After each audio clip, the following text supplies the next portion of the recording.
Hello everybody on YouTube, it's Michael here again, and this video is going to be the fourth and final part of the tutorial of the Yamaha PSR-SX920 keyboard.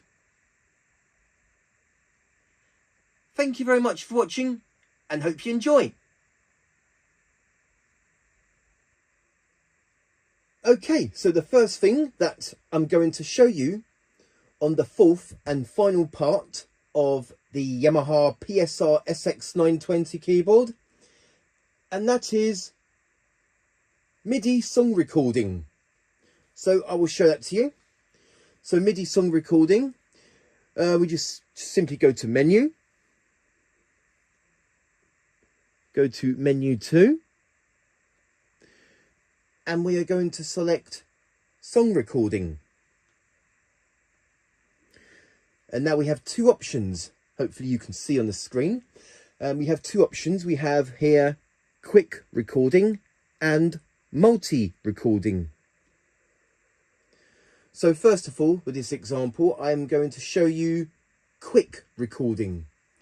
But before I do that, I'm just going to select a style so that I can record a song. So let's just take this one, for example. And then what I'm going to do is I'm just going to go through one of the onboard one-touch settings. Go to add the fill-in on variation D. We'll go back to this. And now we are ready to do our recording. So I'm just going to do quick recording for the first example of MIDI recording. Now notice it says here record. It's currently in record mode. So it says on the screen here, touch, play, pause, or play the keyboard to start recording. So what I'm going to do is just simply play the keyboard and it will start to record. So here we go.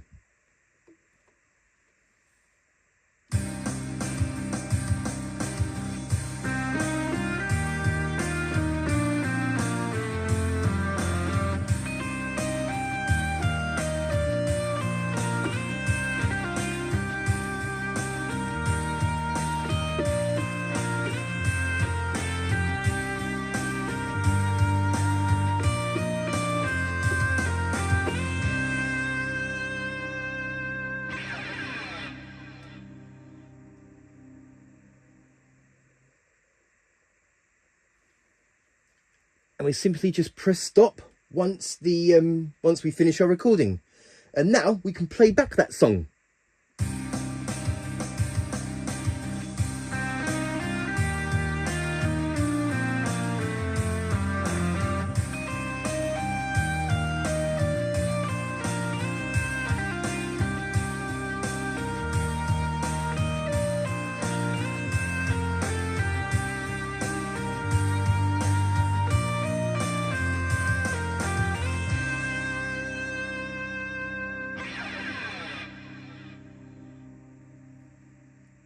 Okay, we shall stop that. Once you're happy with what you recorded, this is just a quick MIDI recording.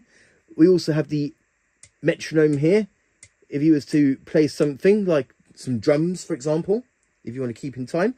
Okay, so once you're happy with everything, we simply tap save, save here. And for the MIDI, I'm just going to give it a name. And it's a MIDI quick recording. So let's just give it a name real quick.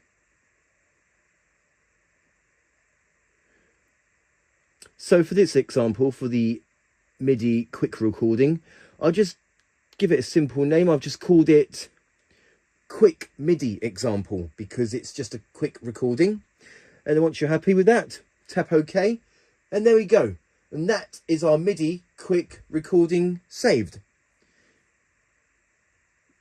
Now, we should get out of that now. We're going to go out of that. And this time, I am going to show you multi-recording.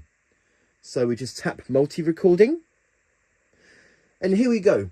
We have this here onboard 16-track sequencer.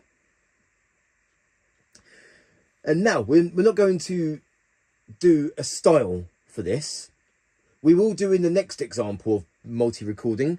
What I'm going to do is that, oh, why is it set to quick MIDI example? Let me just see here. I want a new song, you see. I don't want any of that.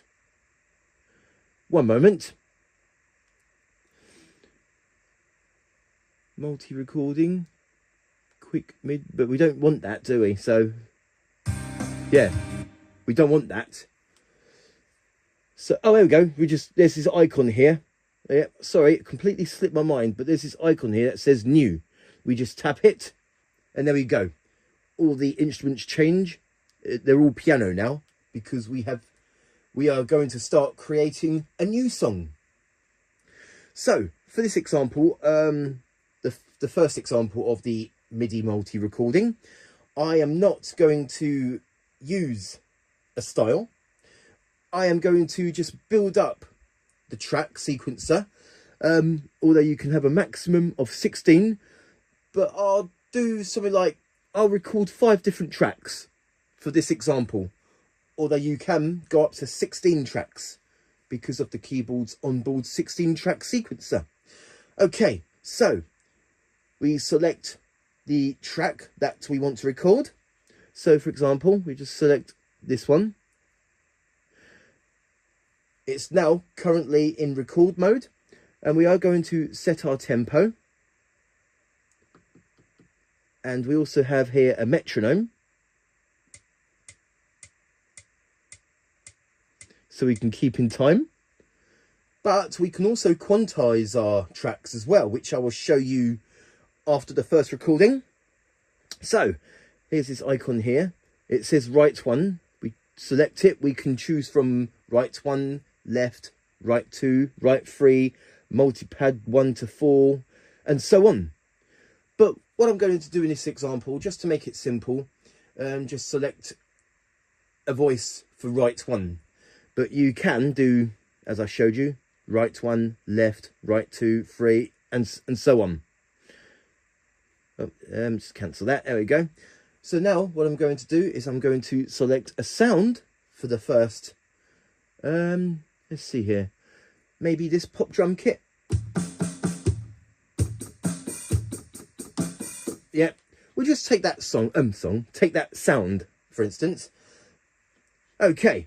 Oops. But something I didn't realise. I currently started playing and it's recorded itself, which I didn't want, but that's okay.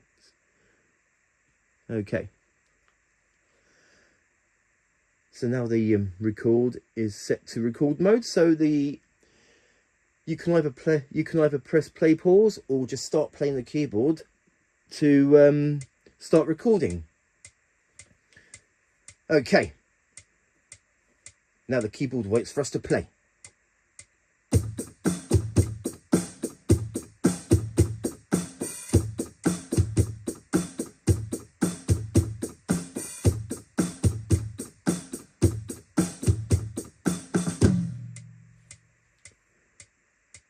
Okay, now the keyboard, this is our, I know it's not in perfect time.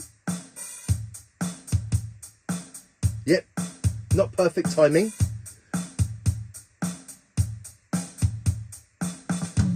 Oh, and I made that mistake. I'll go back to, okay, so the last bit was a mistake. Okay, so we're going to quantize that. Select. Yeah, we're going to select that and press execute. And now my first recording has been quantized and should be in perfect timing.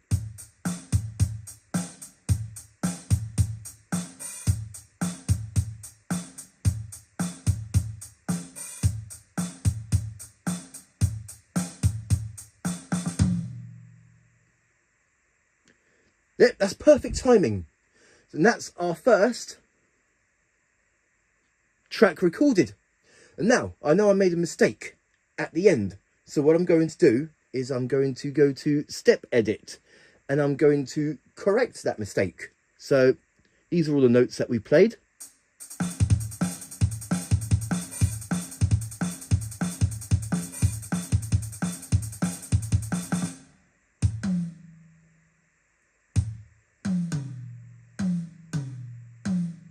Okay, I didn't mean to do those two. One of them was meant to be a crash cymbal.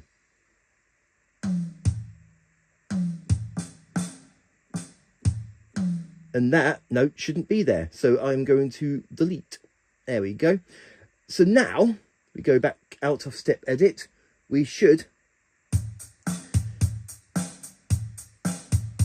get the crash cymbal at the end, because I pressed the wrong note by mistake at the end. That's better. Now it sounds like that. Okay, now moving on. We are now going to do our next track, which is of course track 2. So we're going to press record. Actually, we're not going to press record yet. What we're going to do is go in. Oh, yep, right one. Yep, select right one. Yep, right one. We don't want to go record yet, because I do need to find a sound. And this time I'm just going to go for a bass. Yeah, I've this.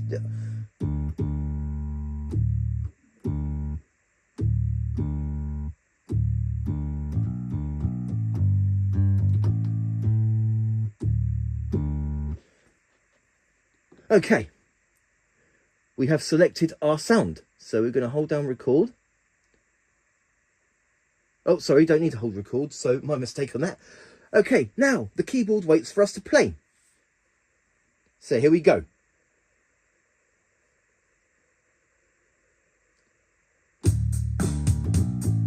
Oh, let's do that again.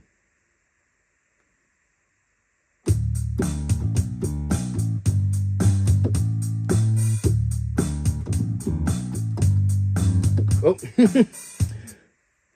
sorry, my bad. Let's just do that again. 3, 2, 1.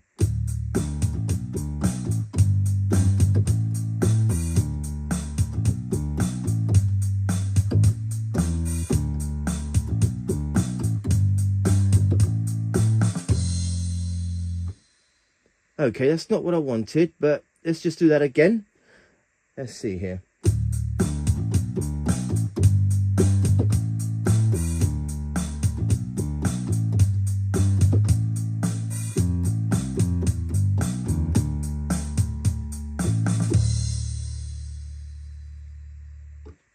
Okay, that'll do. And now we are going to quantize that. So now we play it back.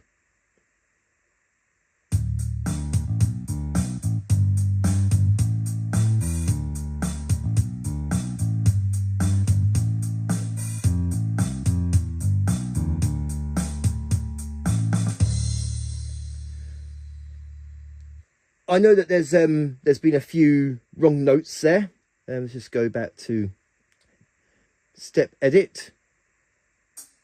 Oh, not that one. We select this one. Oh no, we don't want to record.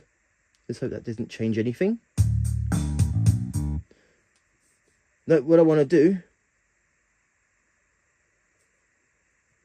is step edit that one. Channel 1, we go to channel 2. So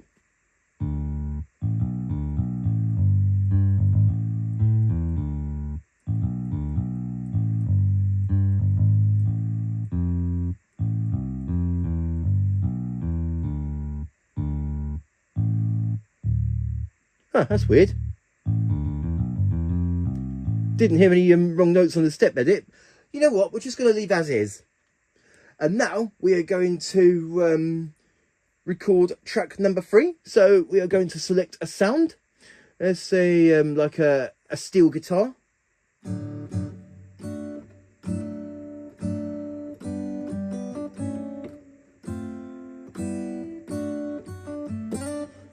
Okay, we'll take that sound for example, and we are going to select record track 3. And now the keyboard waits for us to play.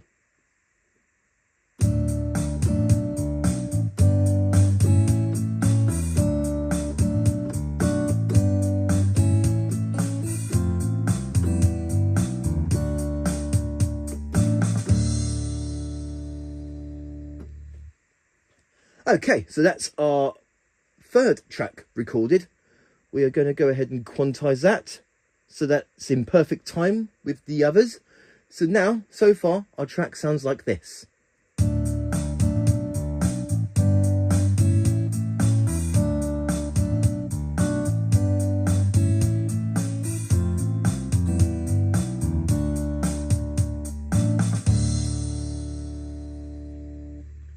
Okay, we're going to do a couple more examples of this multi-track MIDI recording. Okay, this time I'm going to do track number 4. I'm going to select a sound. We just find one. So let's just take organ.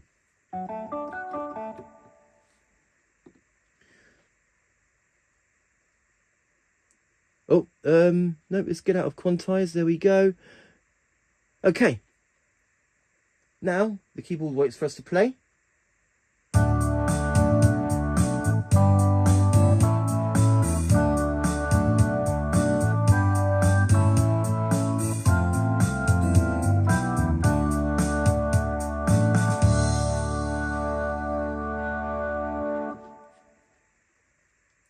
And since we didn't do much with the organ, we won't bother quantizing it. Okay, so for one more track we were going to add. So maybe we should, let's think here. What sound shall we use? Maybe this time do an electric guitar. So select, let's see here.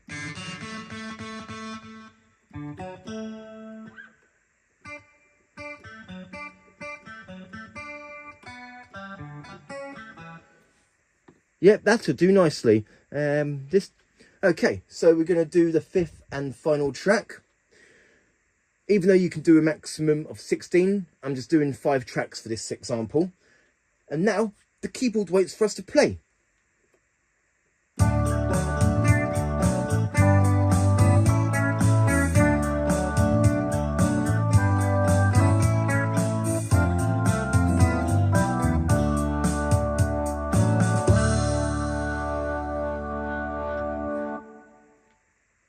And then we just press stop and we will quantize that. Oh, hang on. Looks like I didn't record it. Okay. Oh, okay. It's set to multipad 1. That's why. Silly me. There we go. Just put it onto the right one. We'll just do it again. That's not a problem.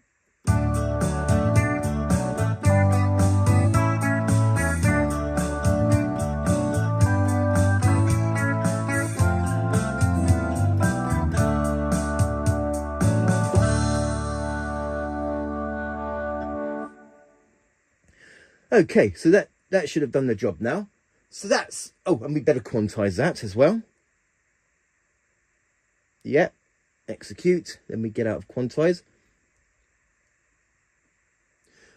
Okay, so that's our MIDI multi-recording, making a complete track from scratch. I've used 5 tracks out of 16. So now our song should sound like this.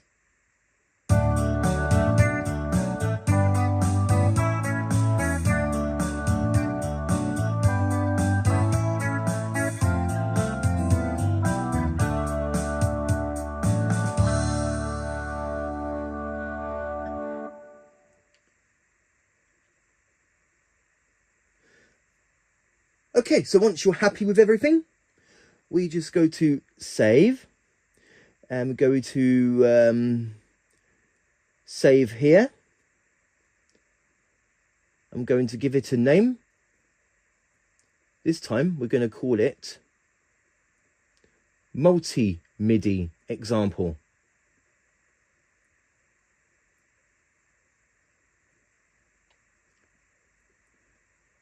So that's our first example of the multi-MIDI example. Multi-MIDI recording.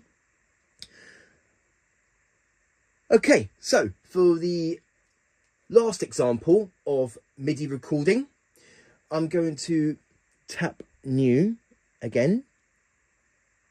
So now we have a new song, But this time I am going to be using a style backing. So first of all, we're just going to select a style. Let's have a look. Which one shall I choose?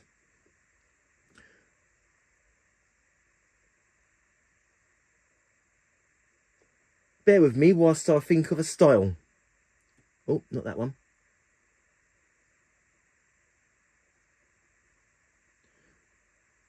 Hang on, let me just... Maybe something like that. Just a simple dance style. We'll select that, that's fine. So...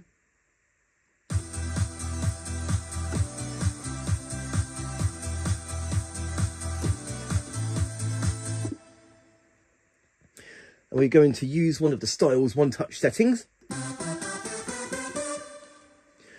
And as you can see, it's already got right 1, right 2 and right 3 recorded.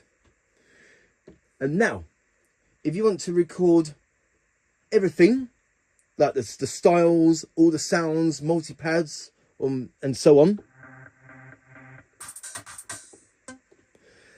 we just press record and notice everything, all of the tracks are set to record.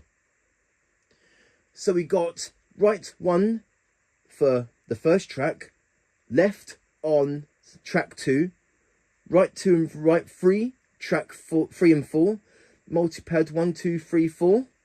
Yeah, 1, 2, 3, 4. And then the last 8 channels is the style backings. Okay, so I'm not going to do everything. I'm not going to like do multi-pads or do a left for the left hand side. I'm just going to record what I've got of the style and right 1, right 2 and right 3. And we can also add extra things to it as well, which I will show. Okay, so here we go.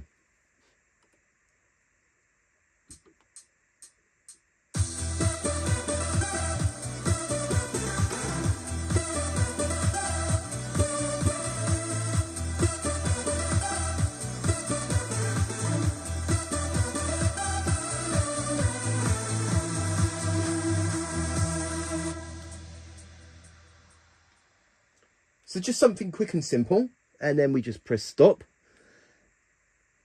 And we don't really need to quantize it because the style backing, it's basically, yes. Okay, now we just play that back.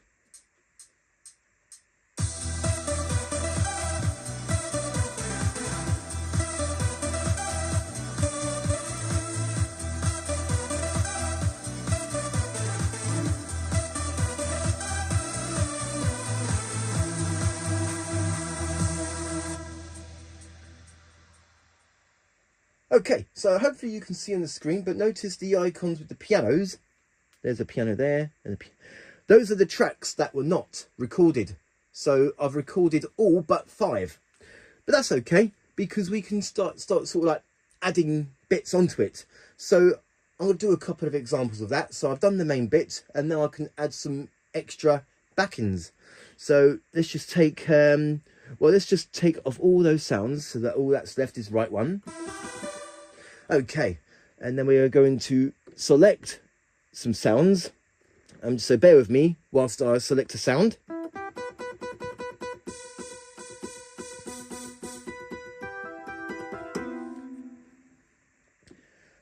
Okay, I'm happy with that one. So, okay, and then we just go on here. We're going to select right 1, press record, and now the keyboard waits for us to play. It's currently in record mode, but what I'm going to do is press the play pause button. Oh, there we go.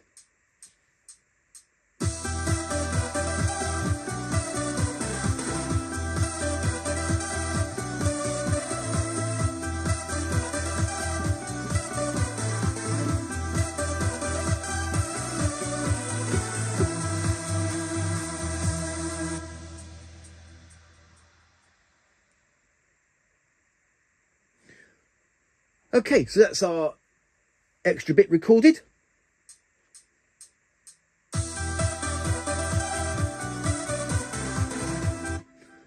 Okay, I'm going to do one more example. So I'm going to select track 5 this time. I'm going to select a different sound. Let's see here. Which sound shall we select? Maybe do a pad sound. Not that. That's not a pad sound.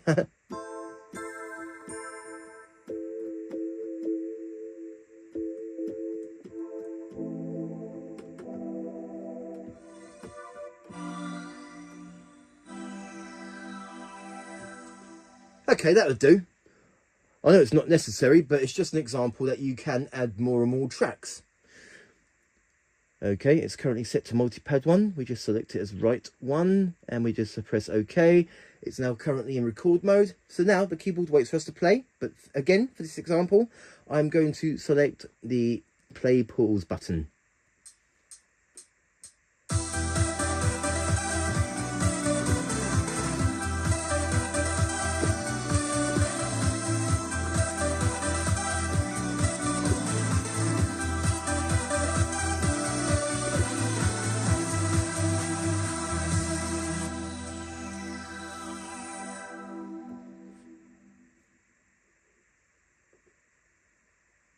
Okay, so now our track should sound like this.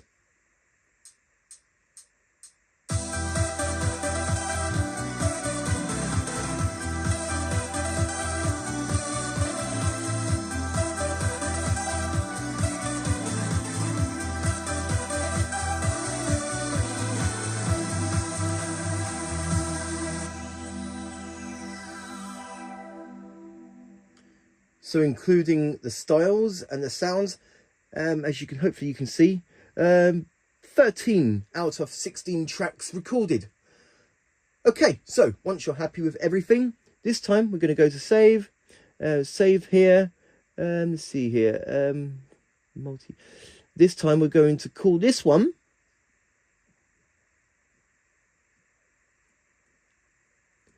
multi-MIDI.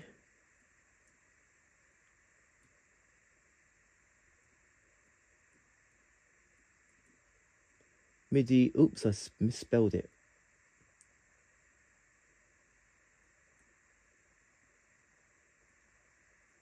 Multi-MIDI, example 2. Okay. And there we go. That's our MIDI songs done. So I've done a quick record, multi-record, you know, making a track completely from scratch, and finally MIDI multi-record using a style backing. So let's just get out of the record mode and let's go to my MIDI. There we go. So multi-MIDI example. So yeah, where's the other one? I know you can see multi-record example MIDI here, but don't worry about that because that was at the time when I did it on my SX900. But what I've done today is multi-MIDI example 2, example 1, and quick MIDI example. Don't worry about all the others because I've done those when I had the SX900. And now, just like I told you on when it comes to the mixer, so I will show it to you with the mixer. So let's just go to this one, the first example.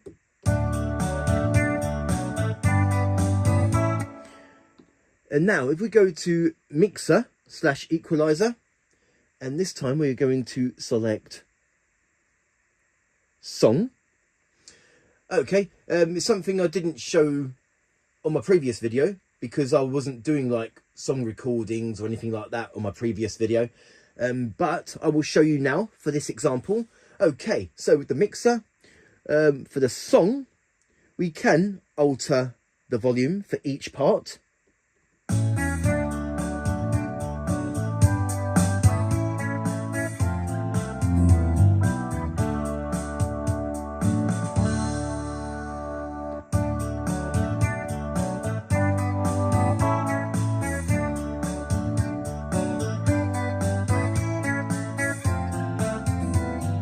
And we can also change it, the pan pot, so center left, center right. So let's just do this one, for example. This, so.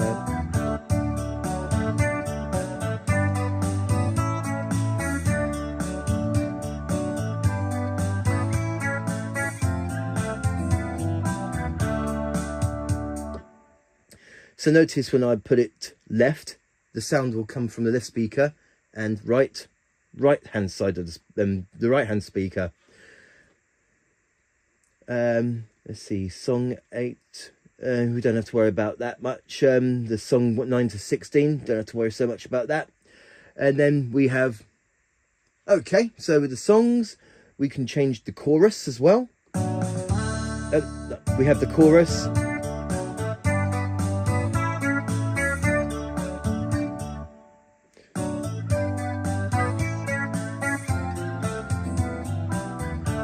Notice that's changed. And we can also change, yeah, so we can change the chorus and reverb depth as well. So I won't go through too much detail, but you can change the chorus and reverb depth of each channel part. And then when it comes to effect, okay, so this is where this comes in. Again, just like I showed you on my previous video, we have insertion effect, also applies to the songs. So we're just going to go to assign, insertion effect. So let's say here, so let's just do like the, so yeah, there are, how many are there? There are altogether, there's 13 insertion effect, and a lot of them can apply to the song channels. Okay, so for this example, I'm just going to do song channel 1. I know it's the drums, but it's just an example that each channel part can be affected. So this is what the drums should sound like now that I've changed it. Or maybe some distortion.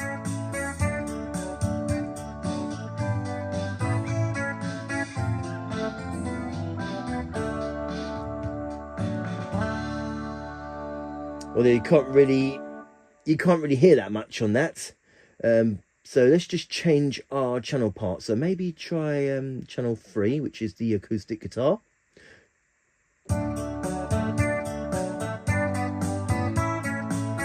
Again, I can't really hear that. So let's just do channel 5, which is of course the electric guitar.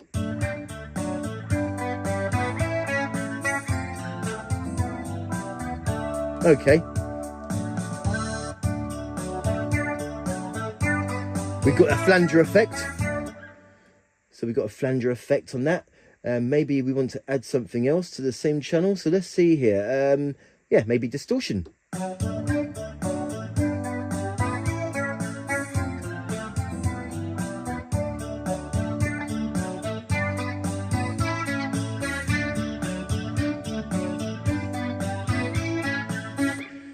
Okay, let's just put those back to...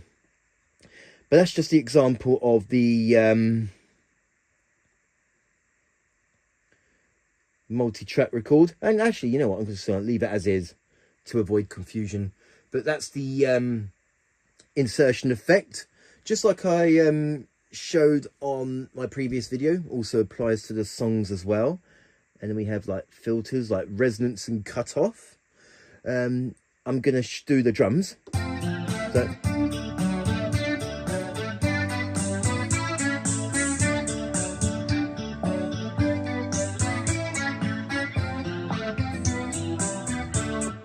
Notice that the drums change because of the resonance and cutoff. That also applies to the other channels as well. So that's all there is to it with the mixer in terms of the songs. Just as I showed you before, but this time I can give you a more precise when it comes to song recording and using the mixer to alter these stuff like the resonance and cutoff, reverb and chorus and insertion effects, etc. And now we go back to the channel part on and off. And notice on song, this is where we can turn parts on and off as well.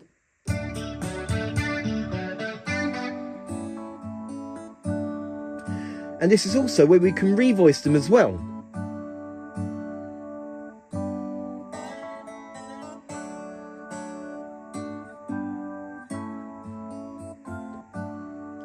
I'm pressing that every now and then, so it like resets the song.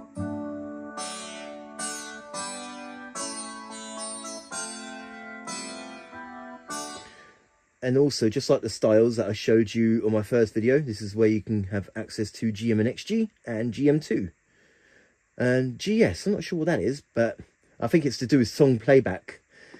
Okay, so that's the channel parts for the songs on and off, where you can turn channel parts on and off, and you can revoice those parts as well. So let's just put that back to its default.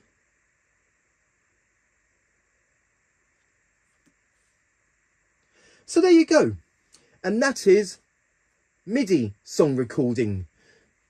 So with this here menu, song recording, so we have quick recording and multi-recording.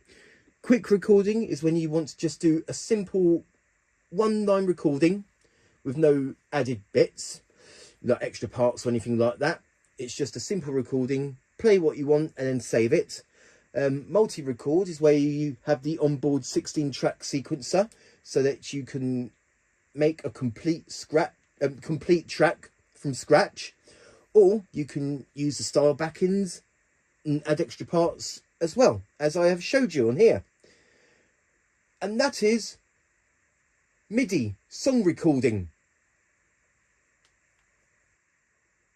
Okay, so now the next thing that I'm going to show you, and it's exactly just like MIDI recording, but this time I'll be showing you audio recording. So we just simply go to menu. Well, actually, what I'm going to do is I'm going to panel reset the keyboard. There we go. Don't worry, everything I've done previously have been saved, so I haven't lost anything. Okay, so menu. Oh, menu 2. We go to song recording, but this time we are going to go to audio recording.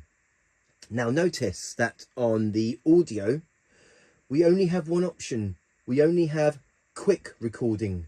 There's no multi-recording. See, with the mid-range keyboards, with the audio, you only have quick recording option. You don't have multi-record.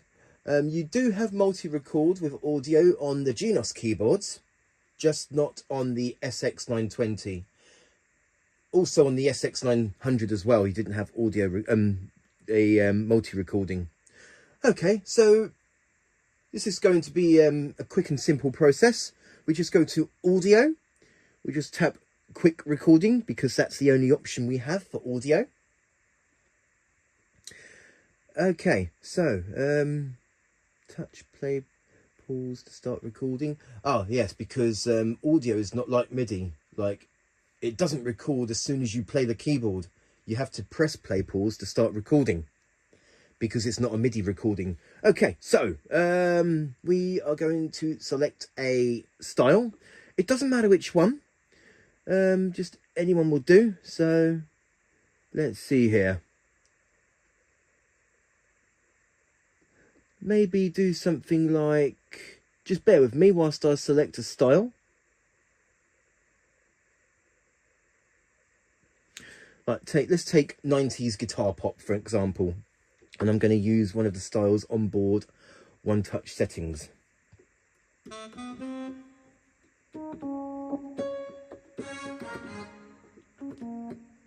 Sorry. Yeah, any sound would do. I'm just doing a example of the audio. Okay, so we just get ourselves set up. Okay, and now we just simply touch play pause to start recording, because with audio the keyboard doesn't start recording as soon as you play the keys. Okay, so we just simply press play pause and it will start recording.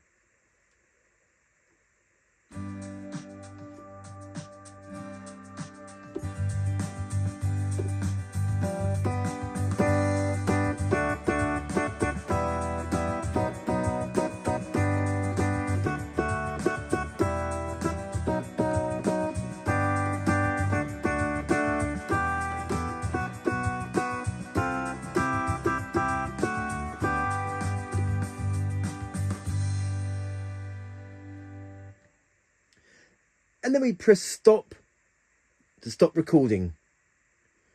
And now we should be able to play that back.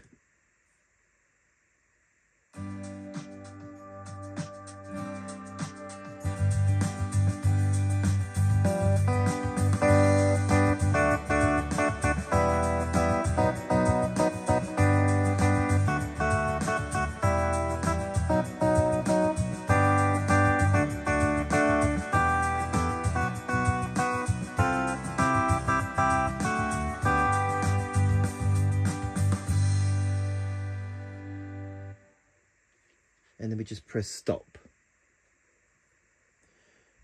And that's all there is to it with the audio quick recording. Once you're happy with everything, save to user. Okay, we go to menu, audio recording format, style. Yep, storage priority, user. So we should be able to save that onto user. So we get out of that. There we go, go to audio. And there we go, it's automatically saved onto user. I am going to give it a name.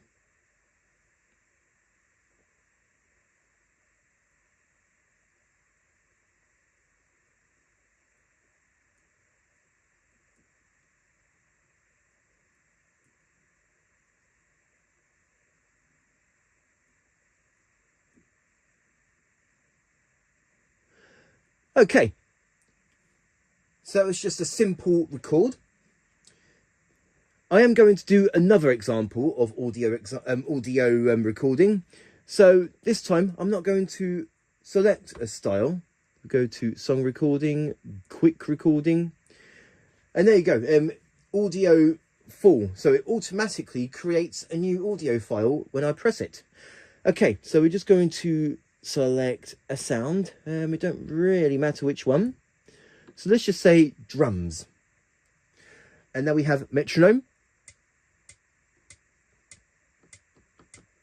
We're going to make it faster.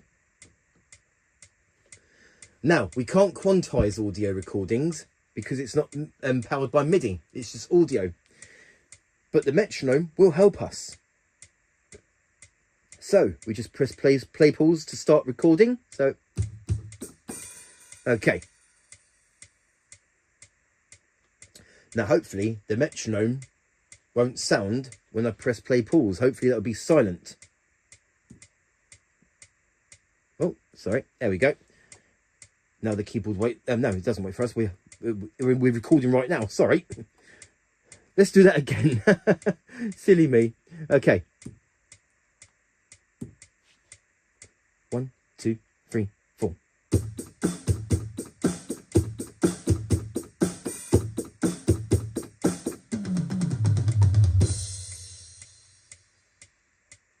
We press stop and press that. Now we can play that back. Ah, yes, the metronome doesn't play back with the audio, which is good.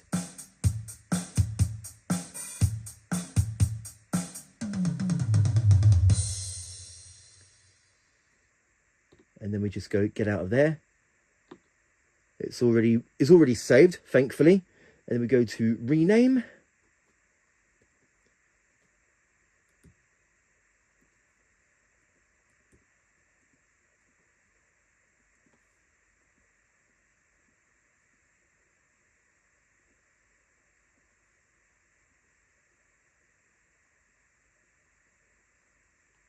Okay. So here's our first example.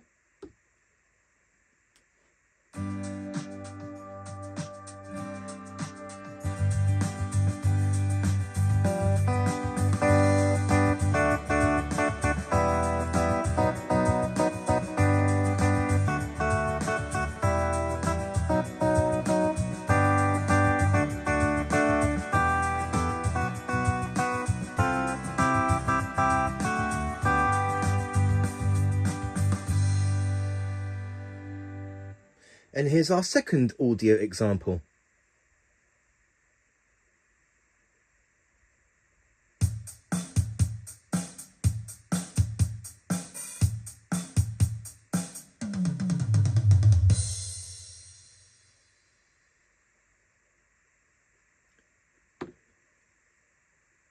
And there you have it. And that is audio song recording, in which we can record audio files.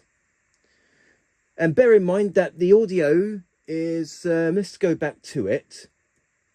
Go to menu, audio record format. You can't change that, but the audio record format is automatically set to WAV.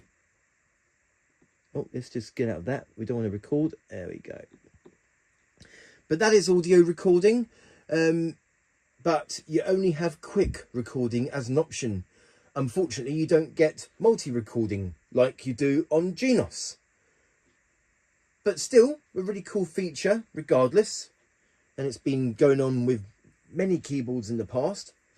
I remember audio recording first introduced in Tyros 2 with the hard disk audio recorder. Although you don't actually get you don't actually have audio recorder when you first get the Tyros 2 back in the day. You had to get an optional hard drive to be able to unlock the option to do audio recording. So that's a little bit of trivia. So there you go, and that is audio recording. Okay, so now the next thing that I'm going to show you, and that is crossfader, in which you can crossfade between two songs. So on the screen here, you have MIDI for song A and audio for song B. Now, if we go to them, we can't actually change between audio and MIDI. I know you can on Genos, but it looks to me like that's not an option for the SX920. And if I remember, I don't think it was an option for the SX900 as well. So song A will always be MIDI and song B will always be audio. Okay, so when it comes to MIDI songs, let me just do you the examples that I've done when I done my MIDI song recordings, because I didn't go back to them after showing the example of the MIDI record. So let's find it. Quick MIDI example, that's the first one.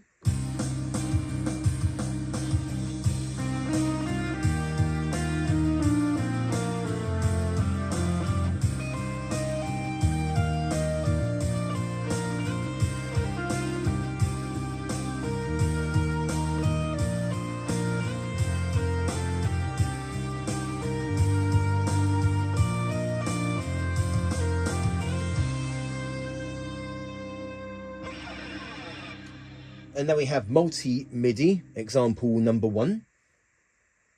It automatically plays when the first song ends.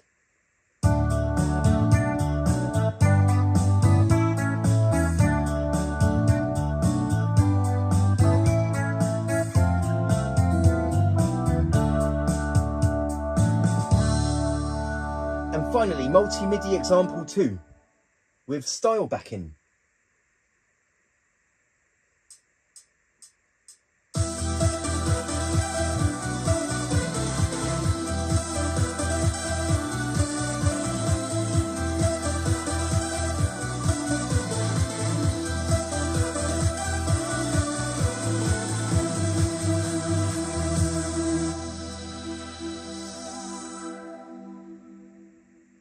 Okay, so I thought I'd show those examples again, as I forgot to do them at the end of the MIDI recording part of the video. Okay, so with the crossfader, so we do need to assign it to a so let's just use one of the live control knobs and we shall assign it. So we just direct access, go to assign. We're going to do knob 1. It's currently set to filter. We go to mixer. Yeah, go to mixer. And here we should have MIDI slash audio song balance. So it's like a crossfade between two songs. Okay, so I will show that to you. Now, with the Genos and Tyros 5, we have a crossfader slider. So it's about here on the Genos, but it's up there with the Tyros 5. And with the crossfader, you can cross between MIDI and audio, or two audio files, but you can't do two MIDI files. But on the SX920 and I think 900, you can only have MIDI here and audio there. So you can't have two audio or audio and MIDI. It's just strictly MIDI and audio. Okay, so we are going to select our songs. So that's MIDI, and then we're going to select audio. Let's see here. Which one did we do for the... Oh, we're going to do that one. Okay, so now we have on here MIDI and audio, and now we just play them back. We'll play them at the same time.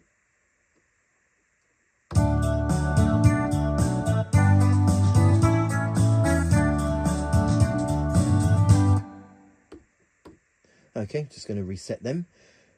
Notice that the other song was playing in the background, so we do need to do the live control knob to the right, left rather.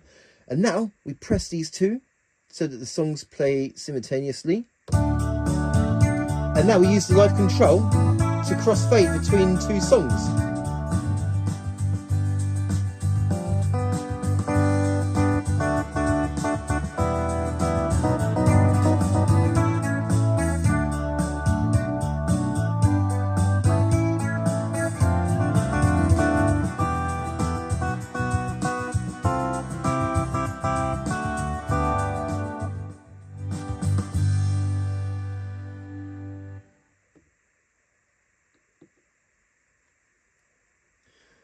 So there you have it, and that is the crossfader, in which we can crossfade between two songs, one MIDI and one audio. And we go to assign and select it here, MIDI/audio song balance. So I'm not going to keep it to that setting. I just did it as an example for the purpose of this video. So I'm just going to put it back to its default assigned setting. So that is crossfade, where you can crossfade between two songs, one MIDI and one audio, but it's quite limited on the SX keyboards, because on the Tyros and Genos you can have two audio, a MIDI and audio, but you can't have two MIDI files playing at the same time. So that is crossfader. Okay, so now the next thing that I'm going to show you, and that is multipad creator, in which we can create our own multipads. Now on the PSR-SX920 we have, I believe, 500 preset multipad banks, but we can create our own multipad banks. So I will show that to you. So we just go to menu, go to page 2, menu 2, and then we go to multipad creator. Now on the screen we have MIDI multipad recording and audio link multipad. So what I'm going to do first is that I'm going to do a couple of examples of the MIDI multipad recording. Then after doing that, then I'll show the audio link multipad. So let's just go to MIDI multipad recording. And as you can see, it's got the one of the preset multipad banks. On the top right hand of the screen, we just tap on this icon, new, and then that makes an empty multipad bank, a new bank in which we can start creating multipads ourselves. So what I'm going to do first is that I'm going to select my tempo, put it at an appropriate tempo. I am going to select my sound, which is of course the one I want, the pop drum kit. Okay, so we just press record and metronome, and now the keyboard waits for us to play and it will start recording.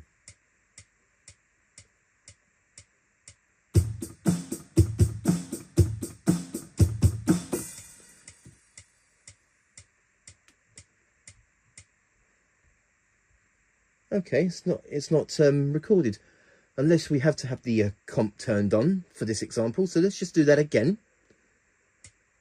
Okay.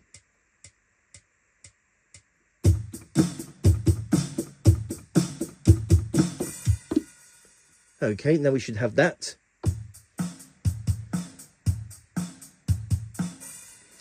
But I'm going to do that again because I know it's not perfect timing, and unfortunately when it comes to multipad creator you don't have a quantize function, which is unfortunate. because with quantize, it makes everything in perfect time. So I am going to go ahead and do that again. I'm going to press the metronome. 1, 2, 3, 4.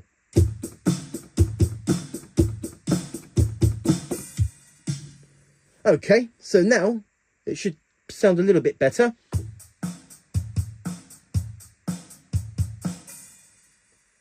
And that's our multipad bank. And now, for the first example, I am going to press repeat so that it repeats itself over and over.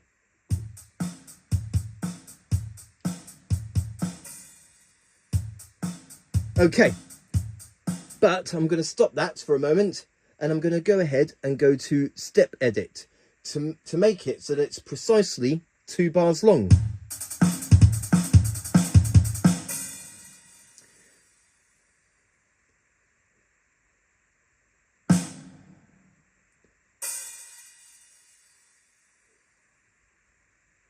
And then I'm going to alter that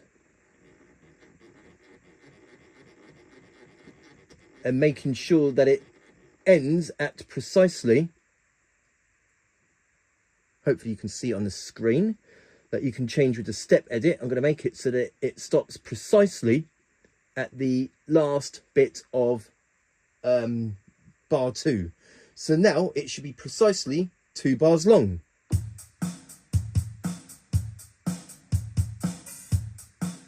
That's better, it sounds better.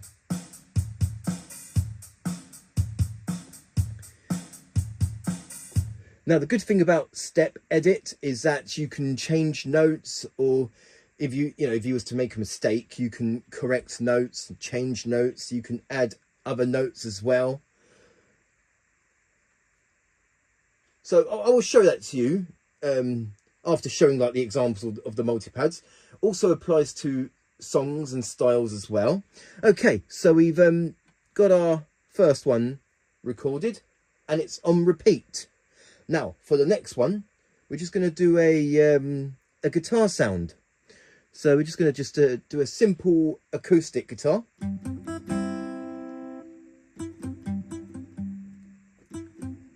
And bear with me, I'm just going to find the sound. Let's just go to Legacy for this example. We're just going to do like a steel guitar.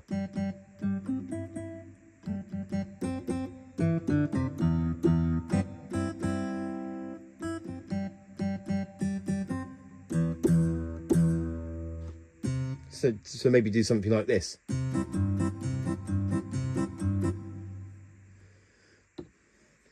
Okay, so now we're going to press record and the keyboard waits for us to play.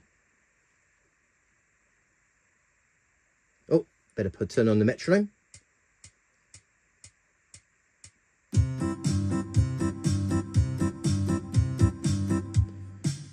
And then we stop. And now we got our...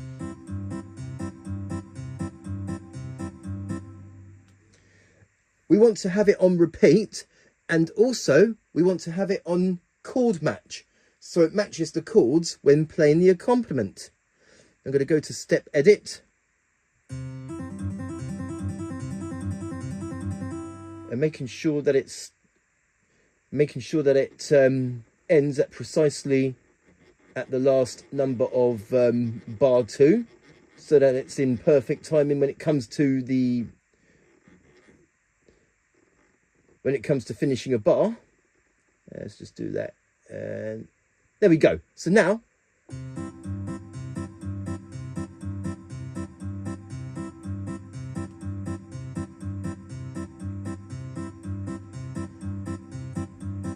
okay, that'll do.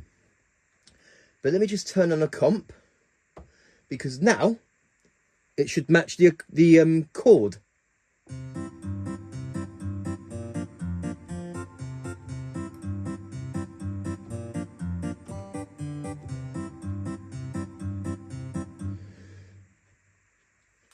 Okay, so that's our drums and guitar.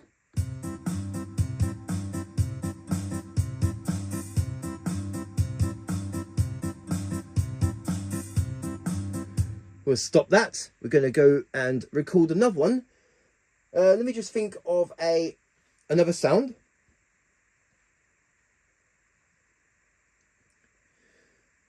maybe do something like a percussion, like a maybe a vibraphone. So maybe do something like this.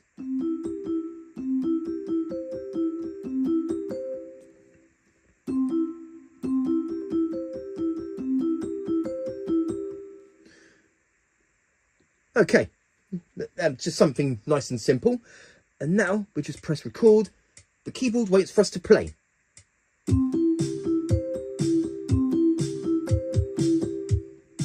Okay. And I'll do exactly as I done before. Just put the numbers at precisely at the very end of bar 2. There we go. So now it should be in time. Well, not precisely in time because of, you know, there's no quantize. We're going to have that on repeat, and we're also going to have a chord match on that too.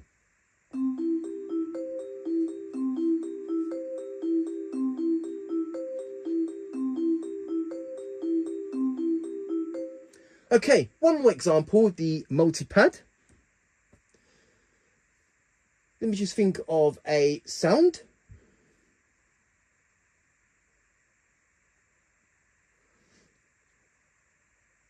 Let's just do a bass sound. No, we don't want any synth bass. Like...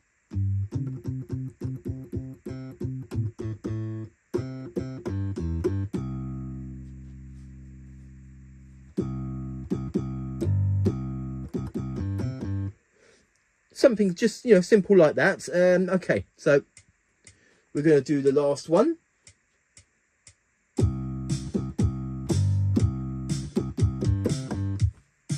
Okay, we're going to stop that.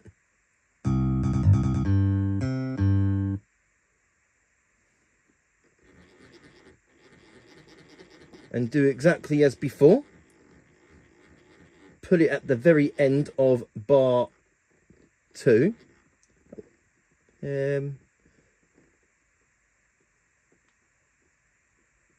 Okay, so now, oh, didn't mean to do that. There we go, step edit. Again, we're going to have that chord match and repeat. So now we got our bass.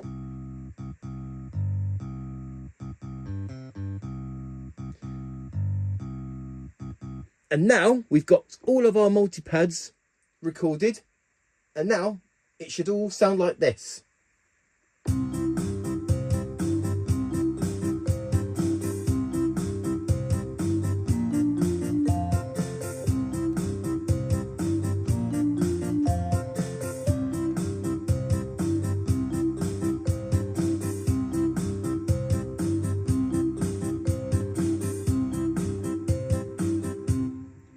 So once you're happy with everything, just simply select save.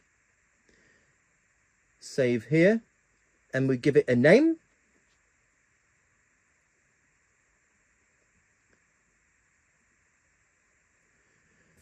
And there you go. And that is our multipad recorded. A multipad that's on repeat, and all the instruments like guitars and other ones like guitar, bass and vibraphone, I've set them on chord match. Because let me just show you quick. Let's just take off guitar, for example. So that's off chord match. So now it should sound like this. Everything else is on chord match except for the guitar.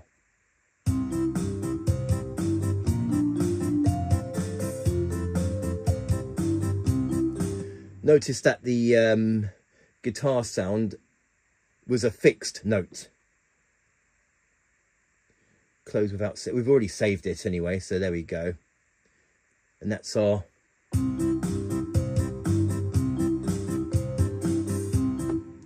Perfect. Well, I'm happy with that. And then let me just do one more example. And this time I'm not going to do any repeat or chord match. It's just going to be a simple, a one-off sort of multipad. So again, I'm just going to go through the drums. This time, let's just do a rock kit. Oh.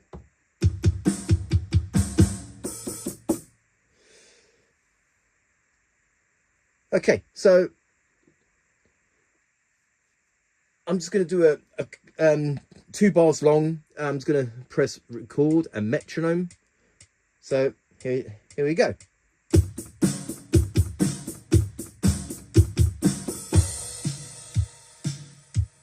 And that's all we need.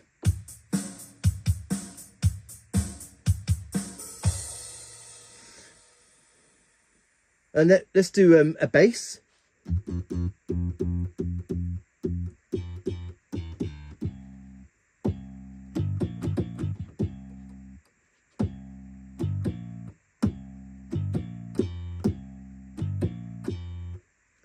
Let's just send it. So let's just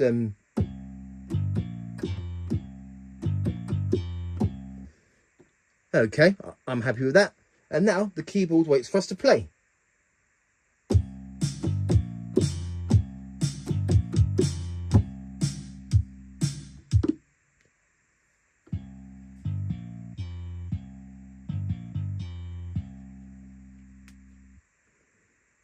Okay, now number 3. We're going to select a electric guitar. Yeah, for some reason you can't use super articulation voices within the multipad, so I have to go ahead and go through the legacy.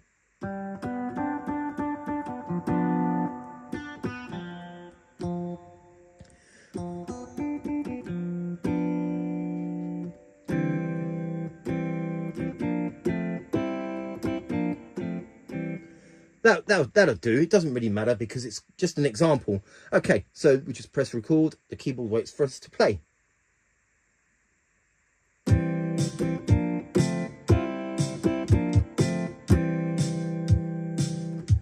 So now I've got this. Oh. Okay, so this is where the step edit comes in, because I know I made a little bit of a wrong note. So we just go to step edit.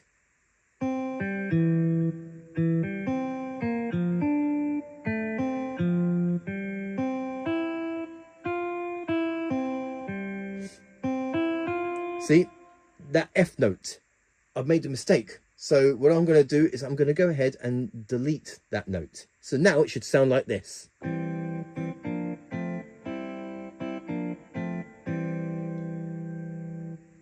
Notice that there wasn't any wrong notes, because although I did make a wrong note, I have deleted it. And also with the step edit, you can change the volume for each note, or you can change the note.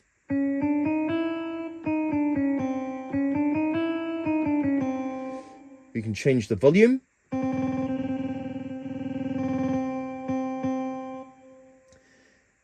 And other things that you can change within the voice edit. Sorry, not voice edit, sorry. Step edit. Okay, so what have we got so far?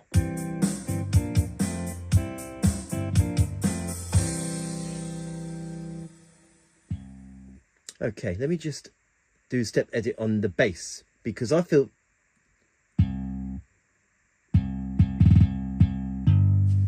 that's the bass.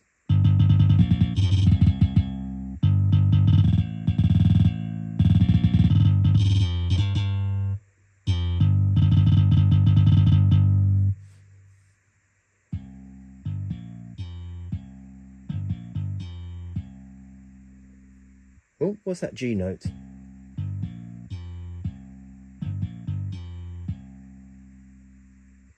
Doesn't matter. I thought it was a... Oh, hang on, that's a wrong note as well. So I'm going to go ahead and delete that.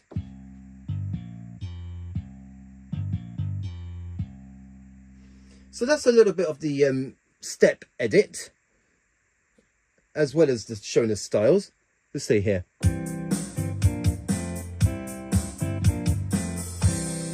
Yeah, hopefully you can hear the bass. I know it's a bit quiet. Okay, so one more example with the just a one phrase multipad, no repeat, no chord match. So let me just think of a sound.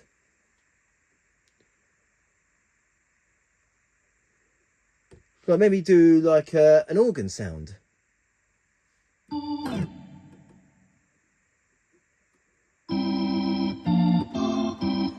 Yeah, that'll do. Okay. here we go.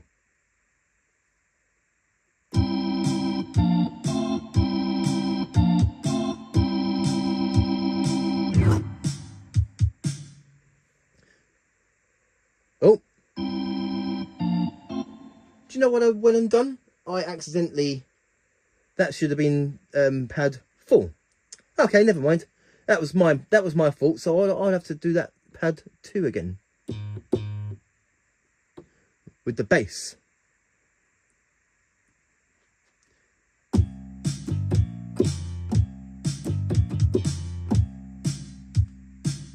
There we go.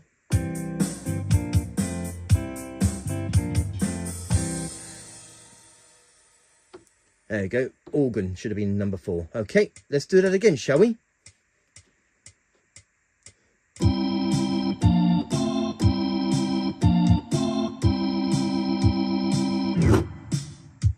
And there we go.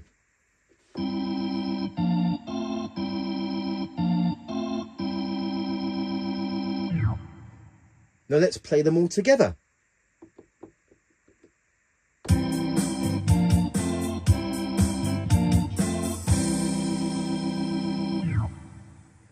And once you're happy with everything, we're just going to go to save. Give our new bank a name.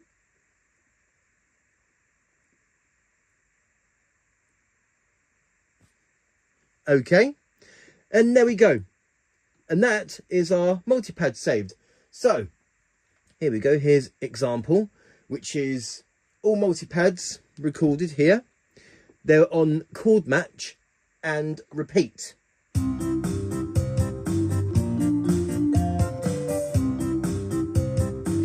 And example 2 is just a single phrase multipad.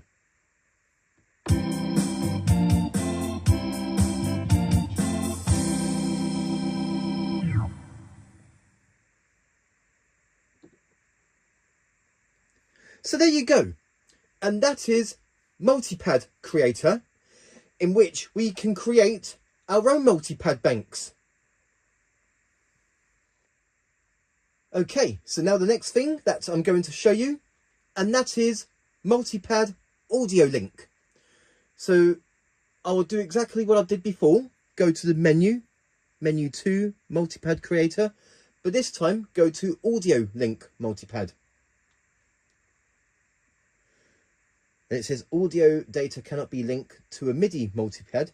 Do you want to create a new audio link multipad bank? We select OK.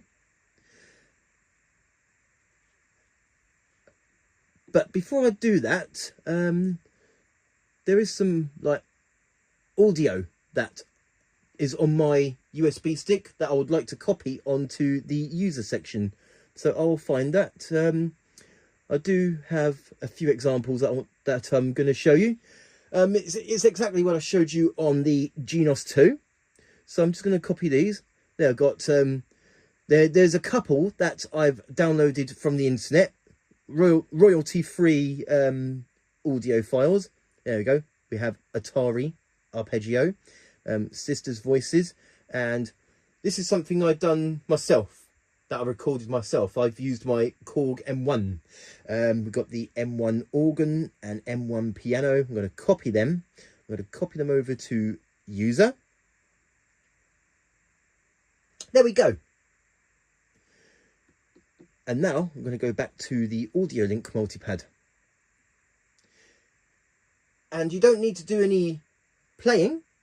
All you need to do is just put the audio files on this here multipad audio link bank. You can have up to 4. We select one.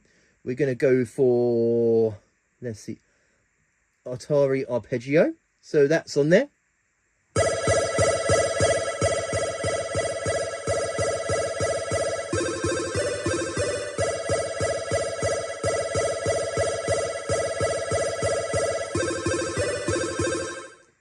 That's pretty cool. Okay, and next I'm going to go to Sisters Voices, which sounds like this.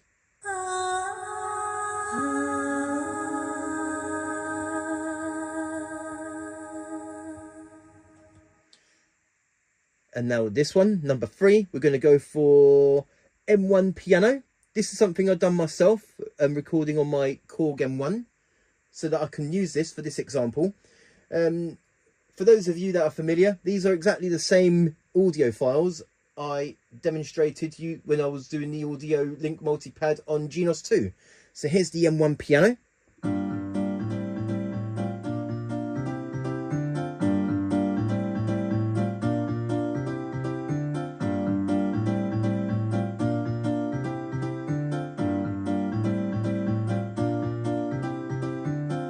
Okay, now finally, we're going to select M1 organ, which sounds like this.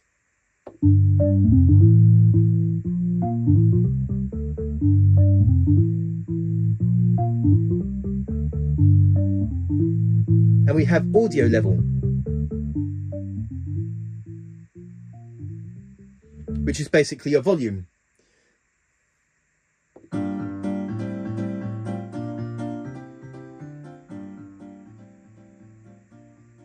So if you put it down to its lowest, it doesn't cut the volume entirely.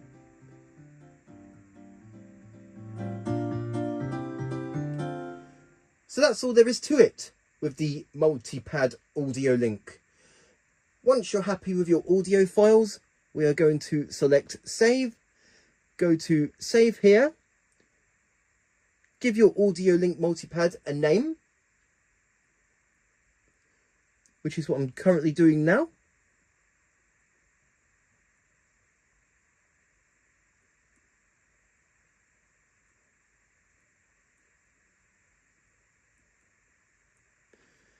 There we go, that's the audio link example. Press OK.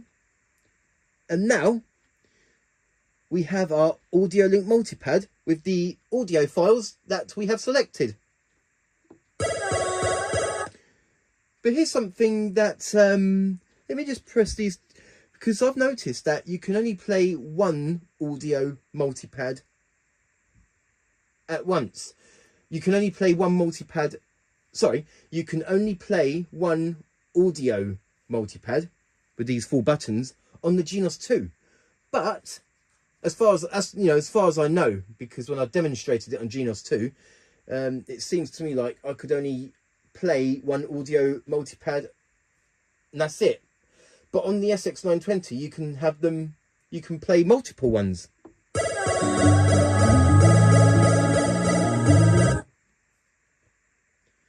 So let's just take these 2 M1 sounds, for example.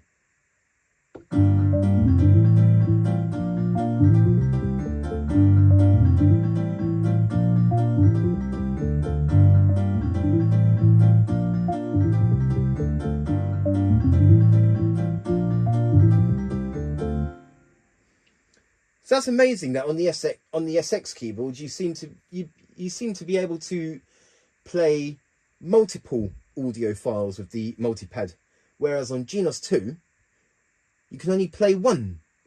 Correct me if I'm wrong, like maybe they've done an update and now you can play multiple audio multipads on the Genos 2. So like if I press one of these and then I go and press another, it would cut the previous audio file that it was playing. So that's our audio file.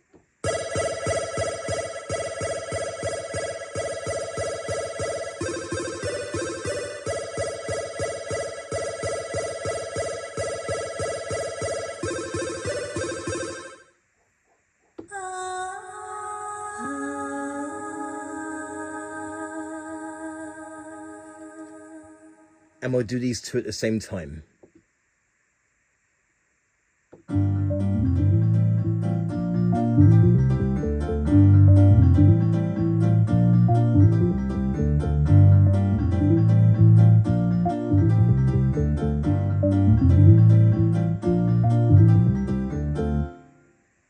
So there you go, and that is audio link multipad, in which we can take our audio files and store them into these 4 multipad buttons, 1 audio file for each multipad. And just to bear in mind that the audio files will have to be in WAV format. Okay, so now the next thing that I'm going to show you, and I probably should have showed it, when I was doing a demonstration of the audio recording, and that is the audio player. So I will show that to you. So basically the audio player functions. So we just go to player with this button here with the song. I know we got a player for MIDI and a player for audio, but I'm going to show you some of the functions of the audio. So we're just going to select our audio. So I'm going to select the Korg M1 piano.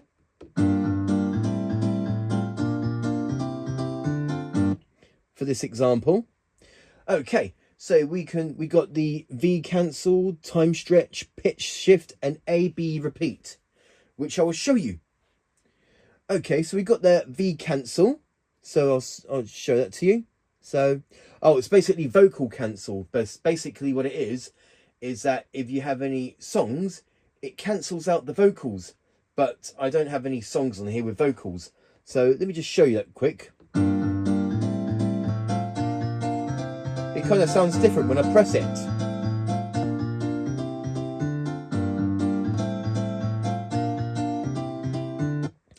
So basically, if you have a song and the singing will be cancelled, so it basically cuts out the vocal, which is useful if you want to do a karaoke. And now we have time stretch, in which we can speed up the audio. So here's time stretch.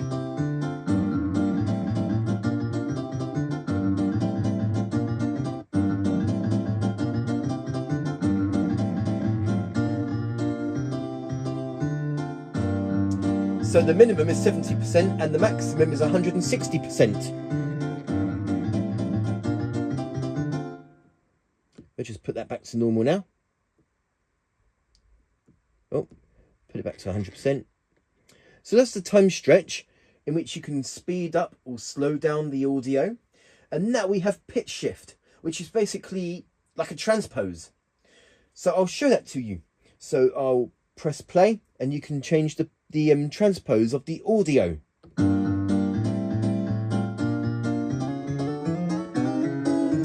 And it doesn't change the speed either.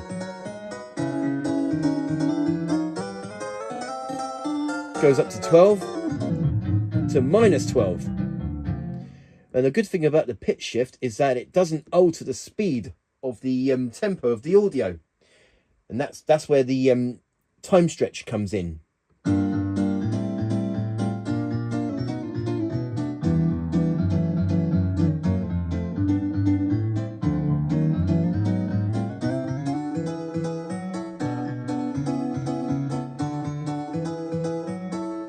Okay, so that's the pitch shift, which is basically a transpose for audio files.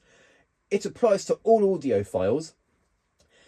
And finally, we have the A/B repeat. Now, the good thing about A/B repeat is that if there's a certain part of a song that you would like to learn and you're finding it hard, you can loop that bit over and over.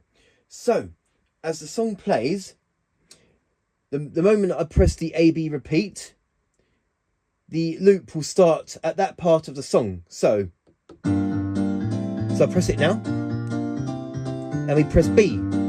Oh, let's do that again. Let's just do that again. So let's just say I want to learn this bit and this bit. So it just keeps looping at that part of the song. Or let's just say that I want to learn this bit and this bit. Oh.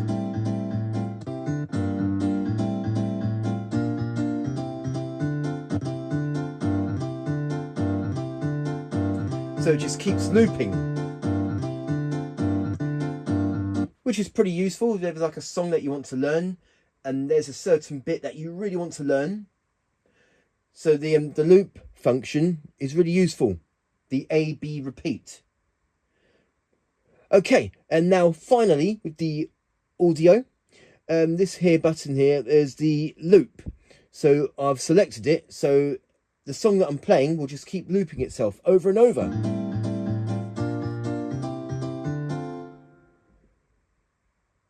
And there you go, it loops itself again. And then as I press this again, the song will no longer be looped. So as soon as the song stops, the audio stops.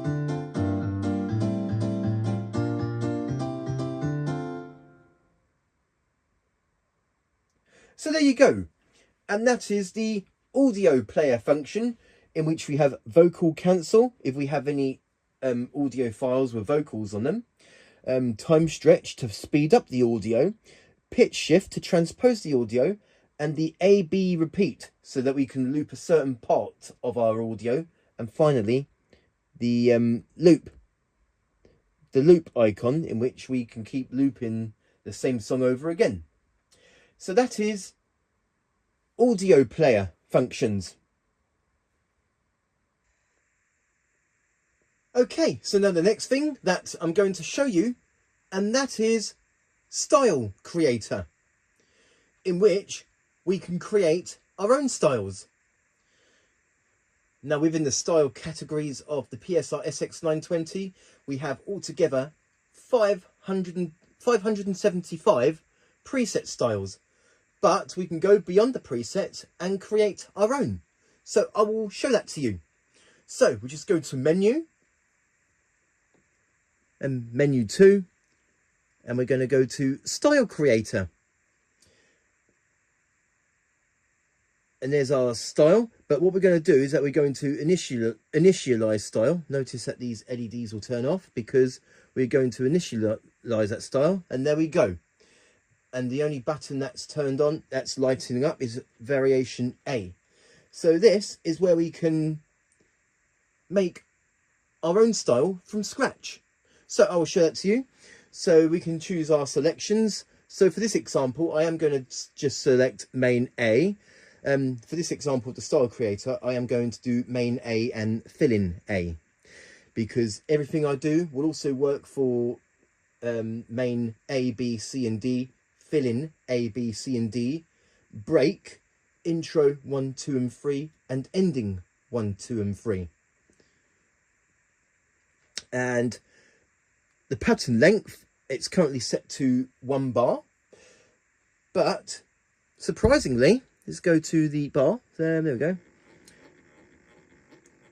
Each variation can be a maximum of 128 bars long. Wow. Yeah, that's a lot of bars.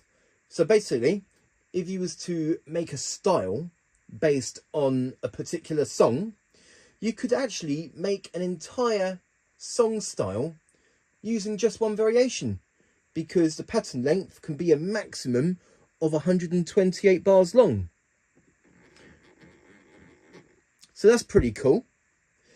But for this example, I'm only going to have this set to 2 bars long. And then we're going to eventually build up our style. So we're just going to go to record channel. And this is where we record our own parts. It's currently set to rhythm.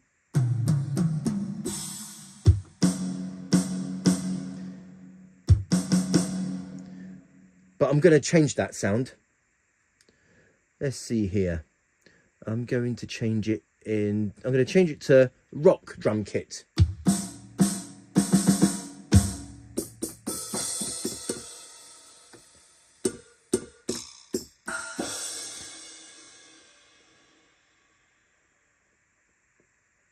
So all we need to do is just build up our style.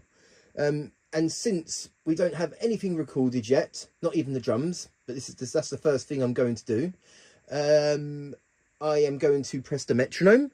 The tempo is set. Let's see, I'm going to turn down the tempo a bit. Oh, yeah, that'll do, 115.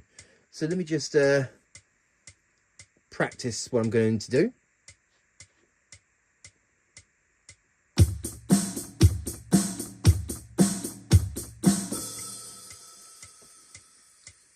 That's what I'm going to do.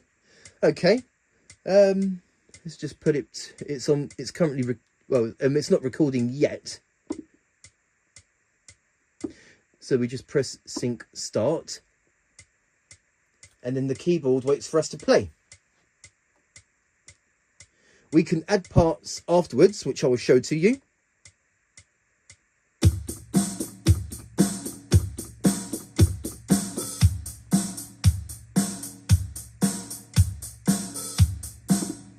Okay, so that's the first part.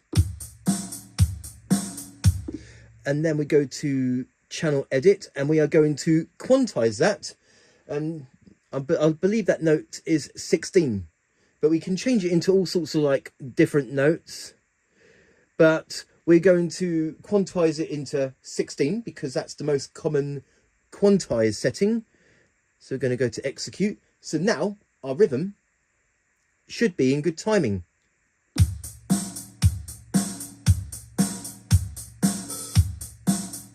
That sounds so much better. But we can also add other little bits to our style. So how about I do a cowbell? So we just press start when we, and here we go.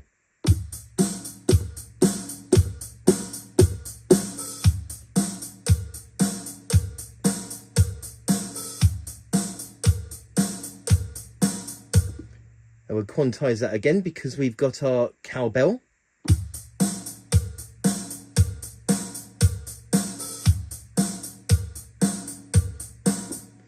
Go back to record channel, and let's see, shall we add another piece of the rhythm?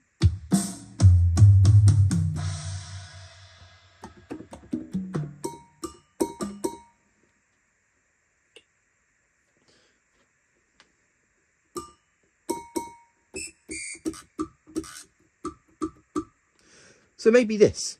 You probably won't be able to see it on the video. So let's do that.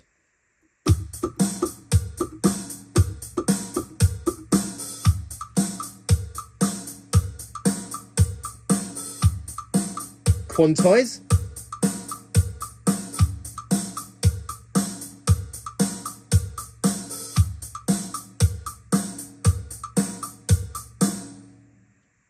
Okay, so that's our main drums. That's all recorded and quantized, and now it's in perfect timing.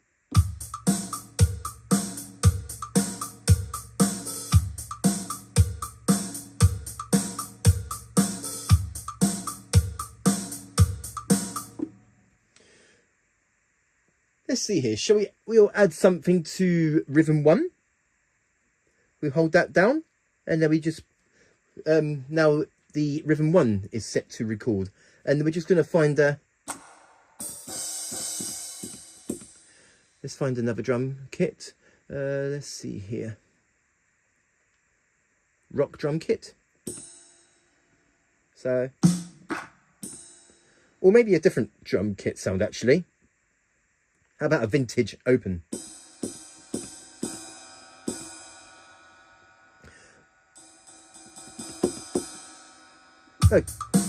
Oh, let's go back. And now we just wait, we just sync start, and the keyboard waits for us to play, or we can just press start stop. Let's see, ready? Here we go.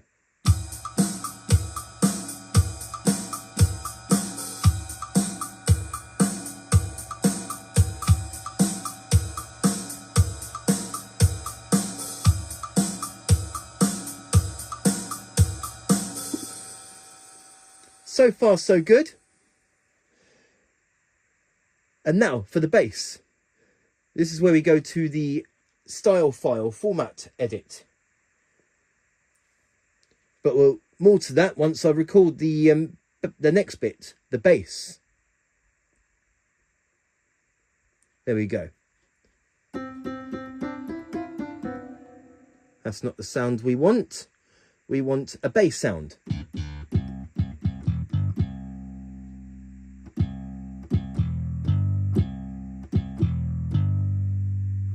Yeah, something just as simple as that. So we just press sync start. The keyboard waits for us to play.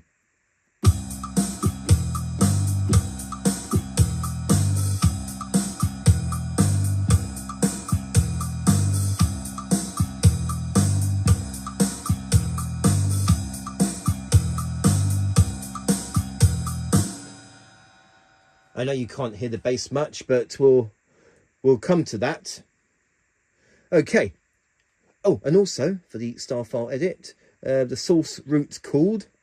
Oh, yeah, because when you put a preset style onto Style Creator and press the start stop button, it plays in a C major 7 chord. But what I'm going to do here, I'm going to leave that as is, but you can change those notes. I go to NTRNNT, and it says here root trans, which is basically the root transpose. And we're going to, there's like guitar, if you was doing like guitar sounds, like mainly effectively like acoustic guitar. We are going to set it to root fixed. Melody, chord, okay. We're going to set that to root fixed.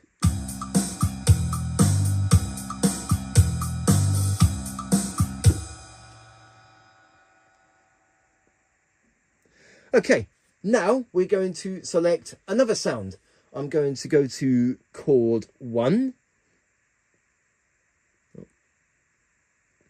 If it lets me. There we go. I am going to select an electric guitar sound for this here example. Let me just find one.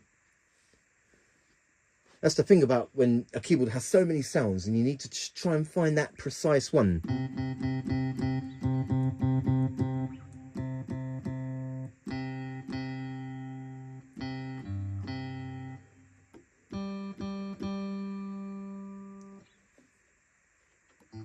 Hang on, I'm going to turn up the octave.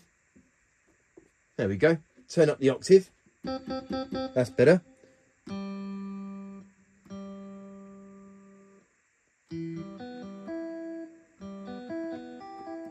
Going to turn on sustain.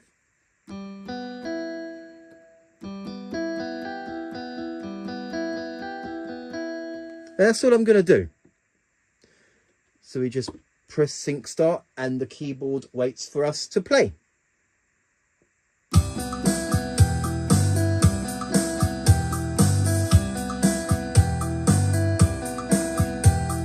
Press quantize.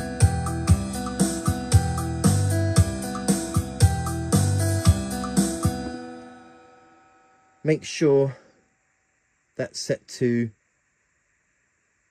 root fixed.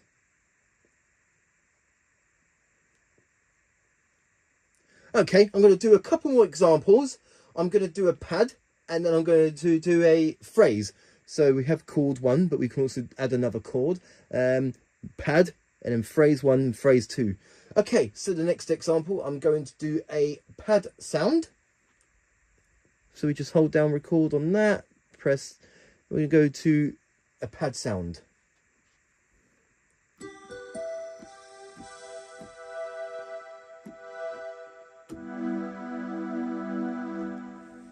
Yep, that sound would do. And we just press sync start. The keyboard waits for us to play.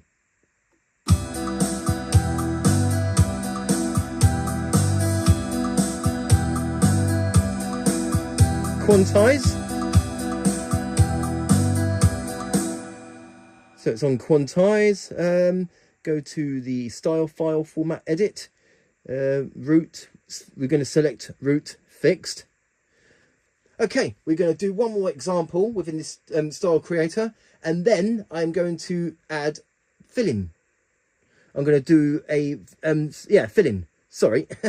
Okay, so phrase 1. Let's see here, what shall we, let's go to phrase 1. Like maybe we can just do like an organ sound. It doesn't matter, just like a, well, not that sound in particular, but we will find one. So how about,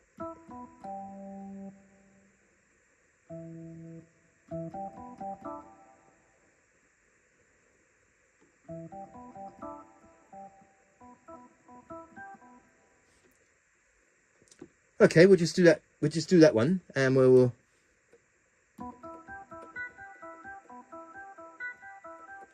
Yep, that'll do.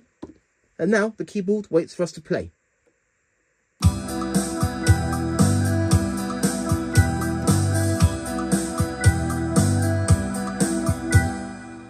And then we will quantize that, execute.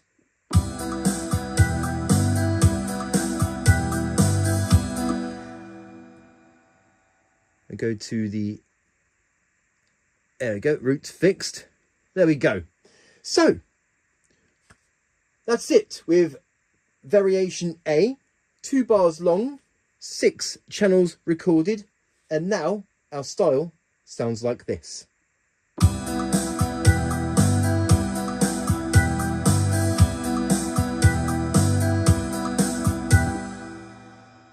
I know some channels sound louder than others, but we'll get to the part where we can adjust volume for each channel after I do the filling. Okay, so that's the main variation done. So let's just go back to basic, and this time I am going to go to filling A.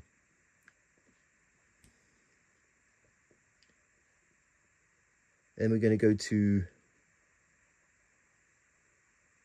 record, go to our, so I'm not going to record anything yet, I'm just going to do a C.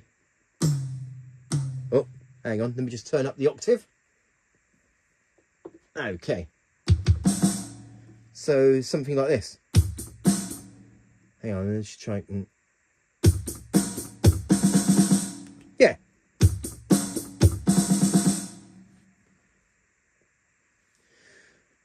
Now, with the fillings, go back to basic.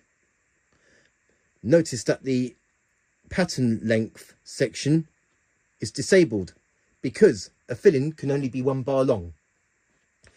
So I'm going to go ahead. Okay. Well, I'm ready.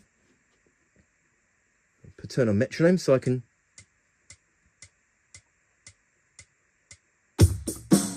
Oh, let's do that again. Let's just delete that and do that again.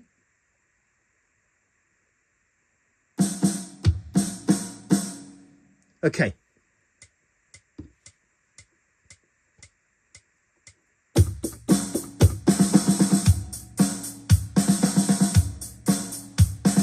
That's our filling. We're going to quantize that.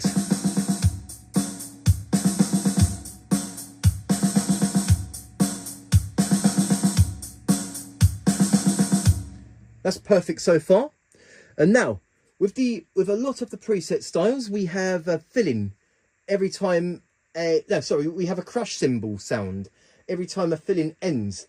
Now, in order to add that, we just go back to record channel. We are going to go to step edit, and the step edit, just like I showed you on the multipad creator. Like the same thing applies to style creator. I'm just going to add a crash cymbal.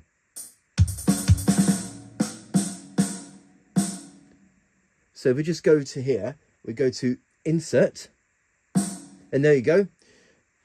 And that inserts the same sound as this one.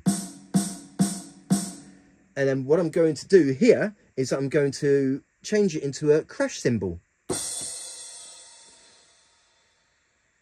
Yeah, very simple. And then we're going to make it so that it plays at the very end of the filling.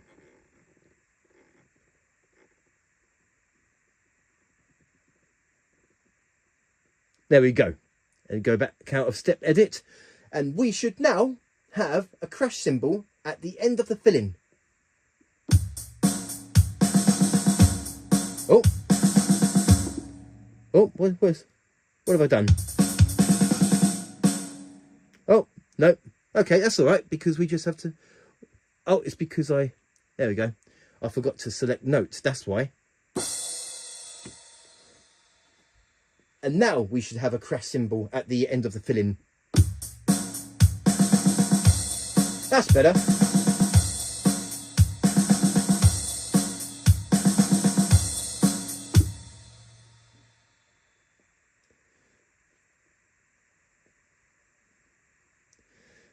We won't bother doing rhythm 1. We'll do bass. The same one as before. So maybe just do just a simple, just a one note bass.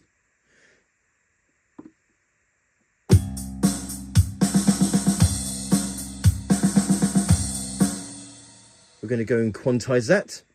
Oh, not dynamics. Quantize, execute, and go to style, file, format, edit, making sure that it's in root fixed. Go back to record channel. And now we're going to do, like, we won't do as many with the fill-in. So let's just do the same guitar sound as before.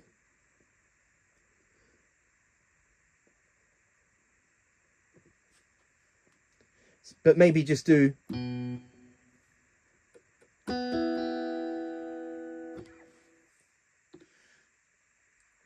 Here we go.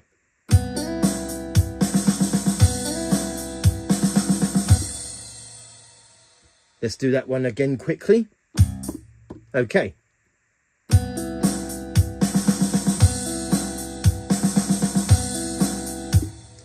That's all I need to do. Quantize. Yep. So, yep. And go to style, file, format. There we go to root fixed. Okay. Let's just do the pad sound again.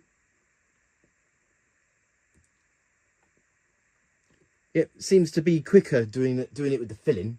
Okay, so all it is just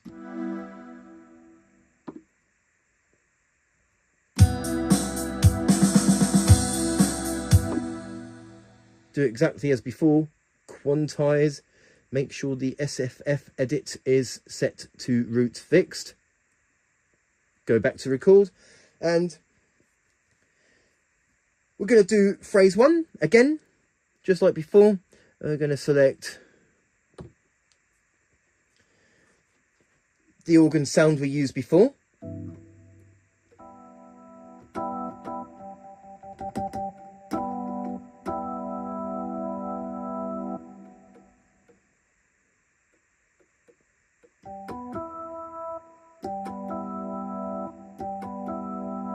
Or let me just think here.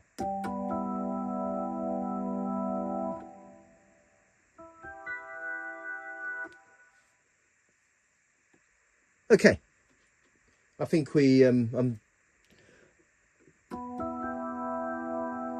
that'll do. So we just press sync start. The keyboard waits for us to play.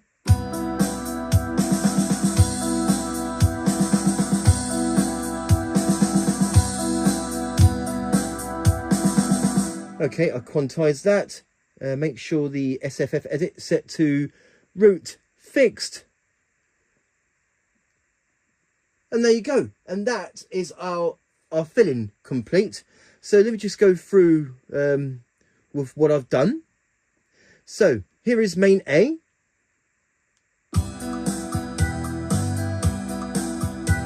And fill-in A.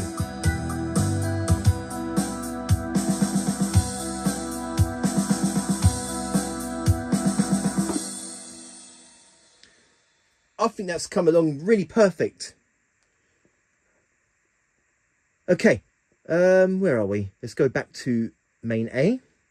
Okay, so I'm happy with the style, everything. I can save it anytime, but I do want to add some insertion effects to my style. So let's go to mixer. We go to style.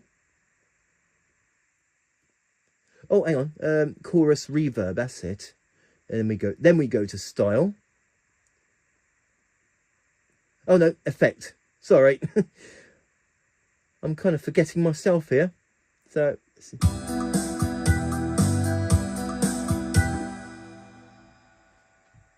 and this is where we can assign our DSP effects. So everything is currently set to off. We can add 4 insertion effects to our style. So it could be 4 parts of a style, or maybe multiple DSP effects in a channel. So I'll show that to you. So insertion effect, we are going to turn that on. We're going to select chord 1, and we're going to select distortion.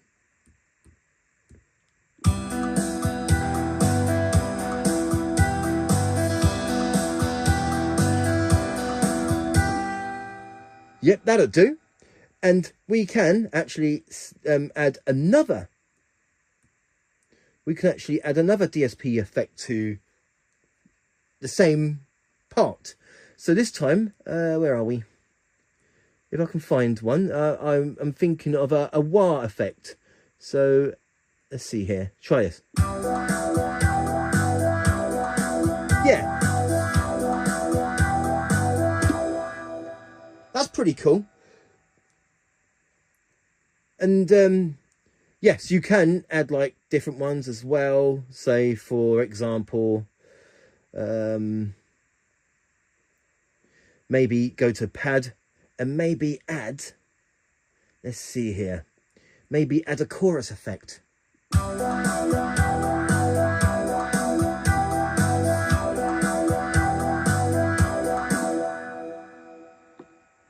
So that's the insertion effects.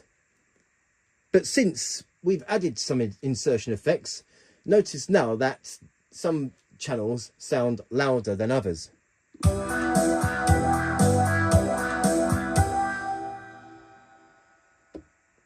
Let's see here.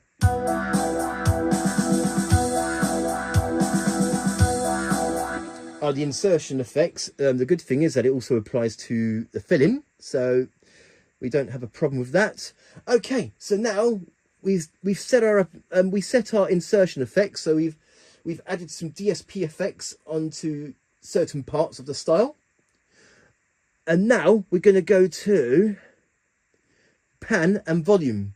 This is where we can adjust the volume for each part of our style. So some of them do sound louder than others, so we will adjust that.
Okay, so that's the some of the volumes. Yep, the volume has been adjusted.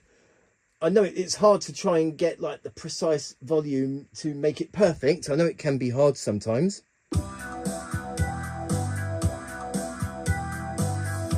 But that'll do for now as an example. And notice if I go to fill in, it's at full volume because I do need to adjust the volume for the fill-in as well.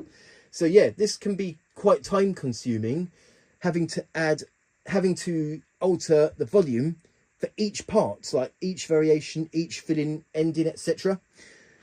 But we are going to go ahead and do it. We're just going to, let's see here, we're just going to match the volume exactly what it was with variation A. So 73, 74.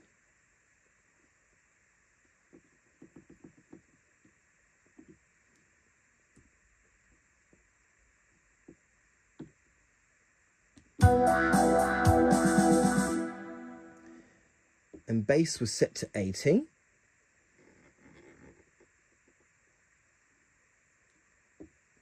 Guitar was set to 53.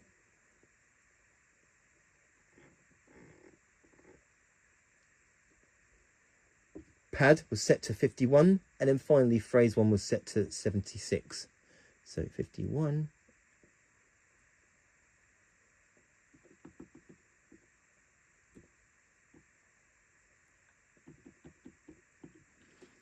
So now, the main filling,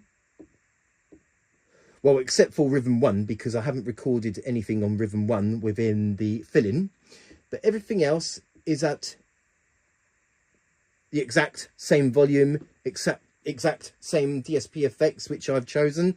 So, and now our style should sound like this.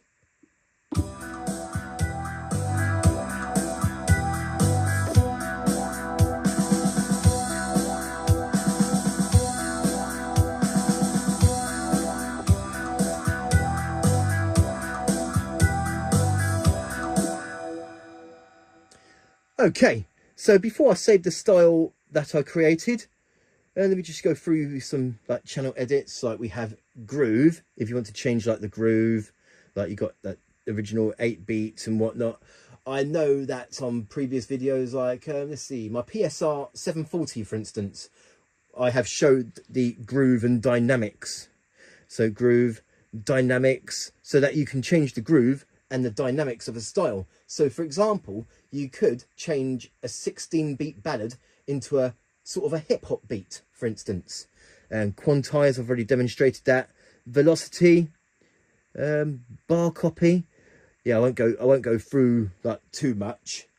But these are like just a different bar clear remove event and the style file format edit.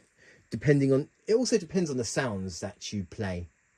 Like if you was to play a guitar sound and it was emulating somebody strumming a guitar, then it would be, you have to choose something like different, which I won't go through. It's like, yeah, root fix, like for example, guitar, stroke, arpeggio, and so on. I hope that hasn't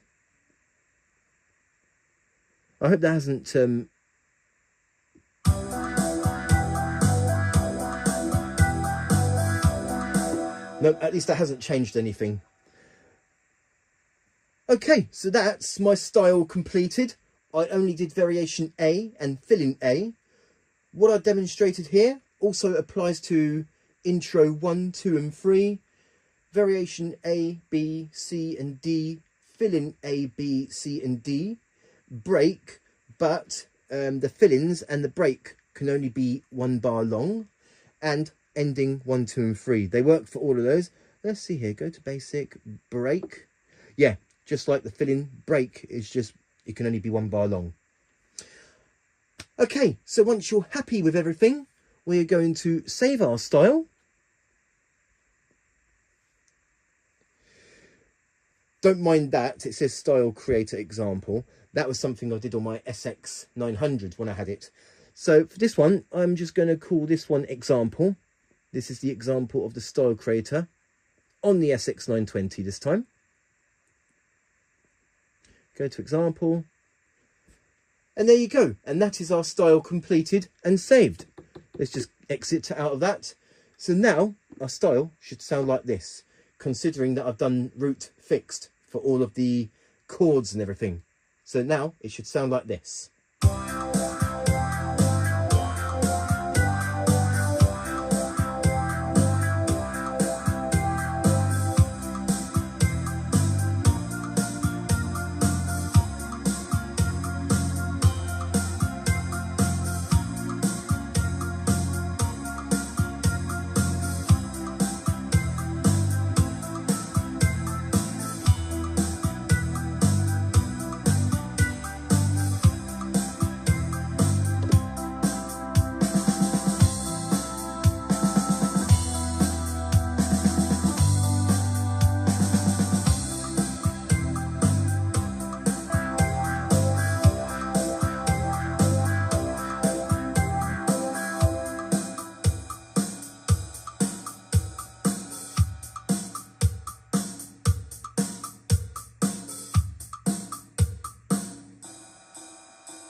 there you go. And that is Style Creator, in which you can create your very own styles from scratch. I know this part of the video is quite long. It's like nearly 35 minutes long of showing the Style Creator, but I just wanted to go through like the precise examples of Style Creator so that you can make some great styles yourself.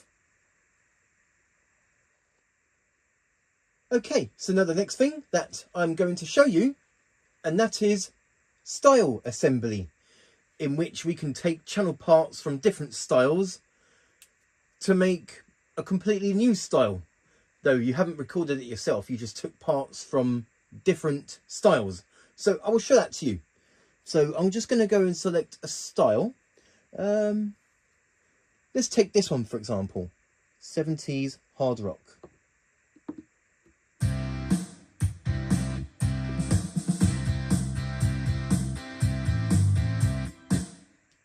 Okay, we'll take this style, for example.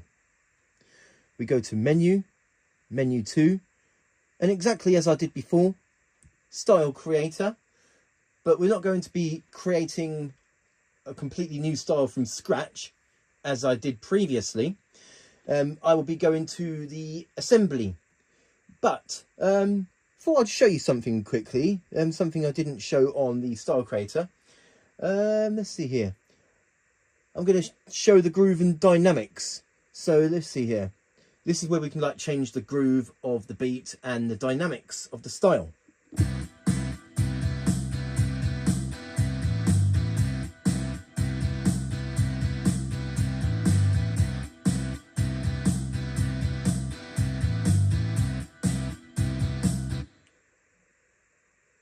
We can change the dynamics as well.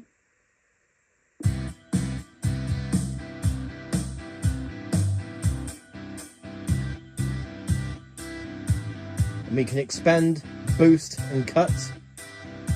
Oh yeah, it applies to all channels.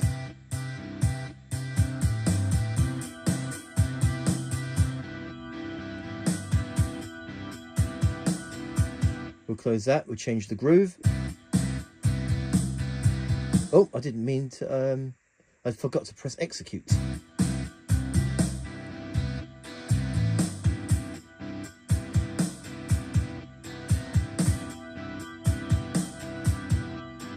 Then groove.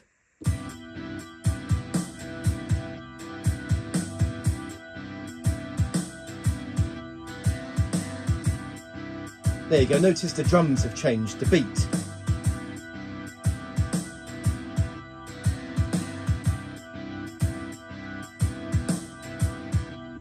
Okay, so that's just the groove and dynamics. I thought I'd quickly show you that. Let's just go back to the style. There we go. We'll go to menu, Style Creator, and this time we're going to go to Style Assembly, in which we can take channel parts from different styles. So first of all, let's just do like rhythm 2. Let's see here. But we can also change the main variations as well. So let's see here. I'm going to take the drum sound from another style.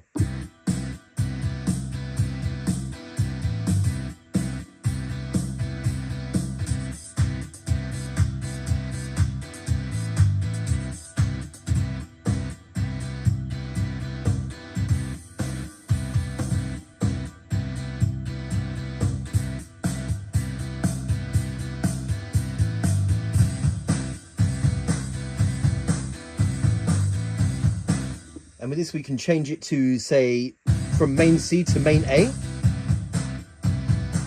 or main D, or fill in.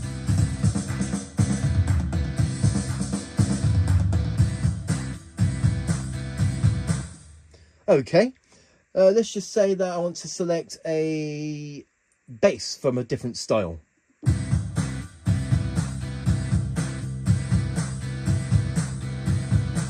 And maybe select main D.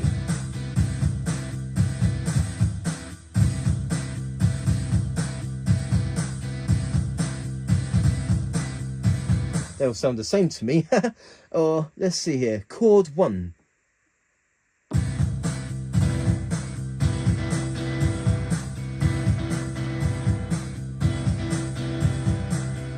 maybe change that to main A.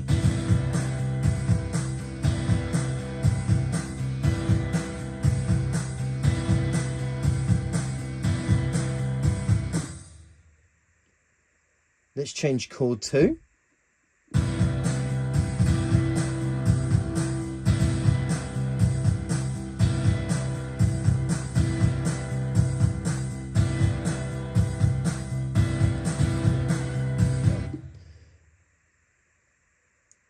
Don't think it made much. That's okay.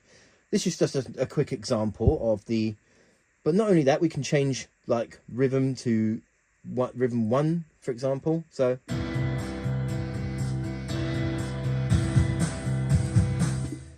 And the others, we can change to bass, chord 1, chord 2, pad, phrase 1 or phrase 2. Let's add some phrases.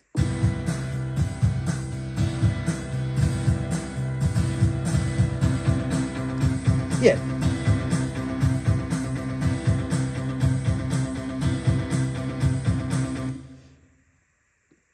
Maybe I want to add, say, main B.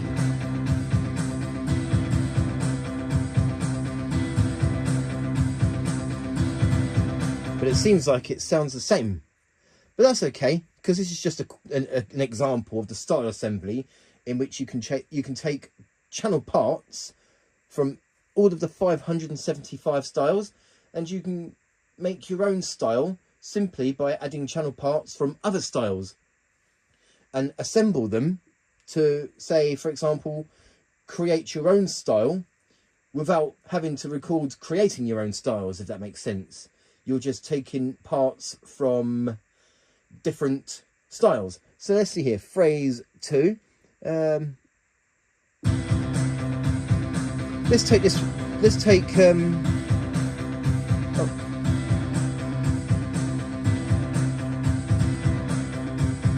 And I can't hear anything on phrase 2. So what I'm going to do is select a different. Let's say chord 1, for instance.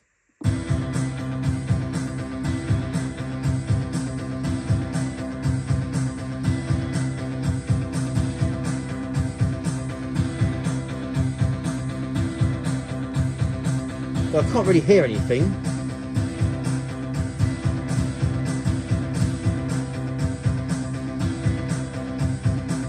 Oh, let's try main D.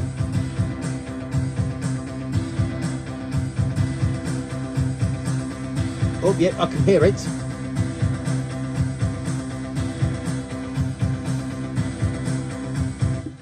Okay, so that's the style assembly, and I've changed the styles with like different channels of some different styles as well. So it tells you the styles names in which you've taken that part from. Like I took chord 1 from synth electro, I took phrase 1 main D, phrase 1 main C on 80s classic rock, and so on. So you can take channel parts from different styles, and you can make a completely new style simply just by taking channel parts from the preset styles. Also works with user styles that you've created yourself, but this is just an example of how the style assembly works. So once you're happy with everything, we're going to go to save here, give our style assembly a name,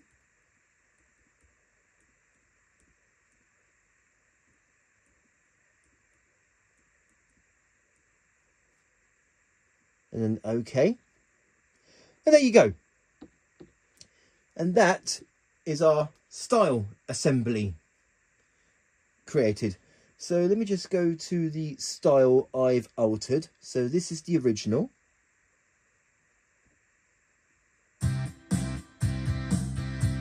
And this is our style assembly.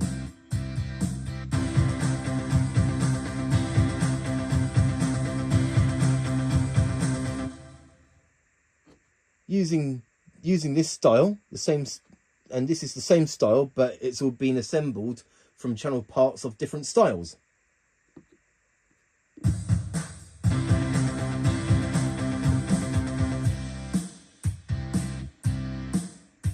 Notice it sounds the same as the preset style.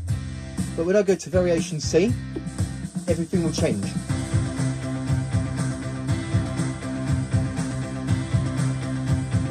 Because all I did was change, yeah, it says main C, but you can choose like main A, B, C, D, fill in 1, 2, and fill in A, B, C, D, etc. But all I did was change parts for main C, as I did on this example. You can do it with intros, fill-ins, everything. So there you go. And that is style assembly, in which we can take channel parts from different styles, from existing styles. Yeah, we can do existing styles. We can take channel parts from existing styles to, say, for example, sort of build and create your own style using channel parts from all sorts of different styles. Doesn't just apply to preset styles, also applies to user styles or styles that you've created yourself. Okay, so now the last thing that I'm going to show you on the fourth and final part of the tutorial of the Yamaha PSR-SX920 keyboard, and that is how to install expansion packs. So I will show that to you. Okay, so first of all, we go to menu. We go menu 2. We then go to expansion. And also just a quick pointer that the SX720 and SX920 already has, when you first buy it, already has pre-installed expansion content. So these will already be there when you buy the keyboard from new. So we go back to expansion, and now we need to export our instrument info. So we go to export instrument info, execute exporting, connect a USB flash drive. Starting the operation will stop playback of the song or other data. We just select OK. I know it already exists, but I'm just showing this for the purpose of this video. Okay, we select OK. Okay, so now exporting has been completed. It has been saved as the file name, this here, to the root directory of the USB flash drive. So we now select OK. Our instrument info has been exported to a USB stick. We then put that USB stick onto a computer, in which we import it onto Yamaha Expansion Manager to start installing expansion packs onto the keyboard. And also just a quick pointer that the export instrument info, so this is the instrument info of my SX920. So if I try to install expansion packs onto another SX920 using my SX920's instrument info, it will not work. The expansion packs will only work on one keyboard. So for example, this keyboard, the SX920. If I tried it on another SX920, it will not work. Okay, so I'm now going to take you to my computer, where I'll be going through Yamaha Expansion Manager to import my instrument info and start selecting packs to create a file so that I can install them onto the PSR-SX920. So here is Yamaha Expansion Manager on my computer. Okay, so now I have directed you to my computer. So we're currently on my computer now, and we have got here Yamaha Expansion Manager to install the expansion packs. Now, you must make sure you download the latest version of Yamaha Expansion Manager so that it can support the PSR-SX720 and SX920. So that's what I've done. And also make sure you have your USB stick connected to your computer with your PSR-SX720 or 920 instrument info, as I showed you earlier on. Okay, so we just go to the install target. It's currently set on Genos 2. So we're just going to go to import instrument info. I'm going to go to my, where are we? Where is it? PC. There we go, this PC. And then I'm going to go to the USB drive. And here should be PSR-SX920 instrument info. So we just tap that and go to open. And now, as you can see here, we have the PSR-SX920. It's currently loading. There we go. And now, these are still ticked. But I always wondered if a Genos expansion pack would actually work with an SX920 or 720. So what I'm going to do is I'm going to untick the others because I don't need them. I'm going to untick them. I am going to load more on there, but I'm just going to untick the ones I don't need. Okay, so actually, you know what? Choir and vocals? No. But I am going to leave vintage synth just to check if that would work on the SX920. Okay, so we go to my packs, and in order to add expansion packs, we go to import pack, and make sure you download them on the Yamaha website. I have go to, because I put them in documents, and here we have Yamaha PSR-SX920 expansion packs. So this time I'm just going to go to Eurodance, go to open, and then that should appear on Expansion Manager. So it's just loading the files.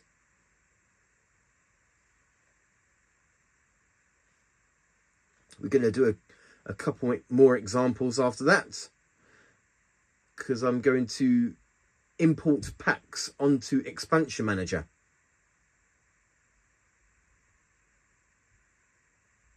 Just waiting for it to load up.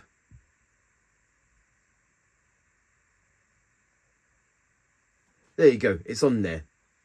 Okay, we're going to install another.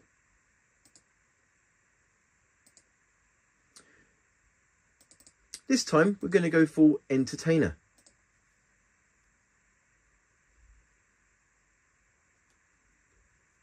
There we go, it's starting to import the pack data. So we just wait whilst Expansion Manager does that.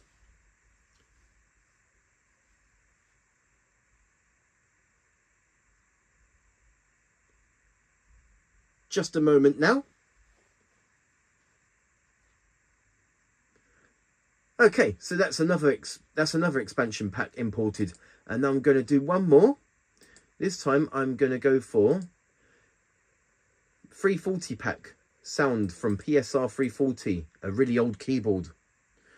I used to have one of those, but I sold it. There you go, that didn't take long. Okay, and now we go back to PSR-SX920. Hopefully you can see it. It's at the top left of the screen here. That's the SX920. Okay, so now we will tick the expansion packs we want. So we want the 340.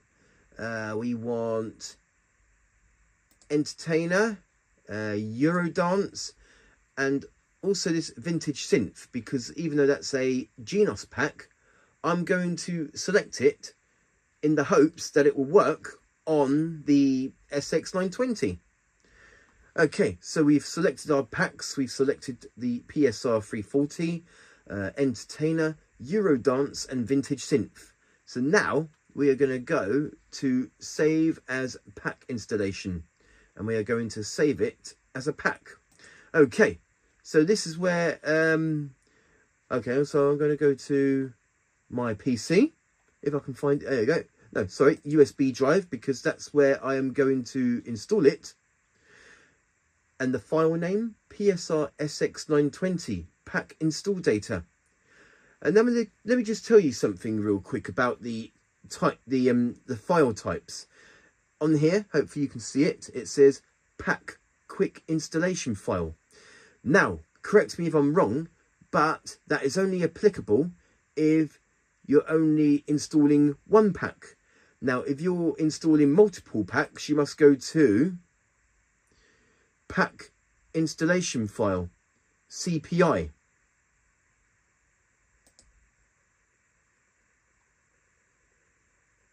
And that's if you are going to install multiple packs. So I think it's CPI. Yep, CPI, because the quick installation file is if you only have one pack. But I've selected 4 packs, so therefore multiple packs. Okay, so we go to save, and it says on here, if you select full installation, the installation time will be longer. Are you sure you want to save a full installer? Yes. Complete installation may not be possible if there is not enough space available in the instrument's user drive. We select OK.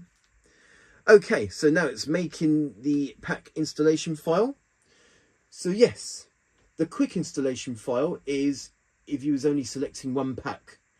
But if you want, you do the other installation file if you selected multiple packs. So for this instance, I have selected 4 expansion packs. Okay, it's now saving the pack installation file. Depending on how many expansion packs you install, this could be a quick process, or it could take longer. Okay, so now it says here the pack installation file has been created. Formatting upon the installation of pack data on an instrument can take about 20 minutes. Please wait until formatting has finished before turning off the instrument. We select OK. And that is our pack, or multiple packs, completed, and a file has been created, which is basically all those expansion packs that I've selected in one pack. So that's the procedure of the Yamaha Expansion Manager.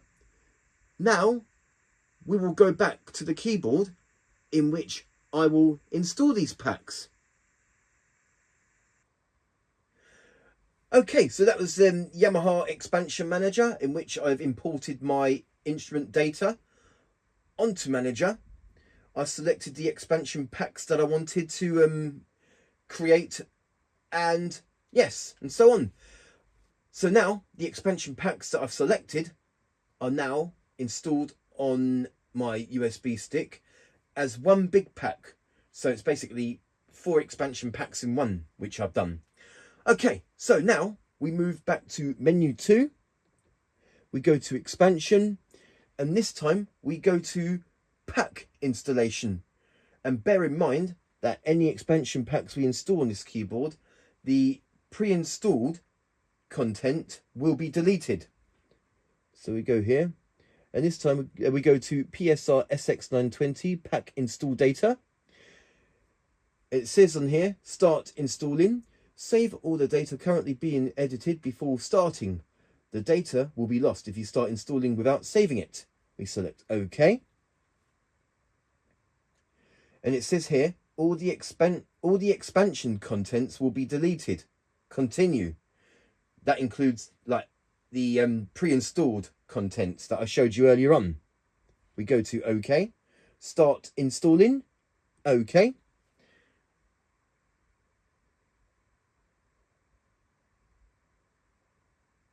Now formatting. Okay, so now the USB stick is now installing the expansion packs on the keyboard. As I said earlier, it could take a long time. It depends on how many expansion packs you have selected. But if it's only a few packs, then it could be quick. Or if it's like loads of packs, then this procedure could take a bit longer. At the moment, it's reasonable, since I've not chosen that many packs. So we just wait for the keyboard to do its thing.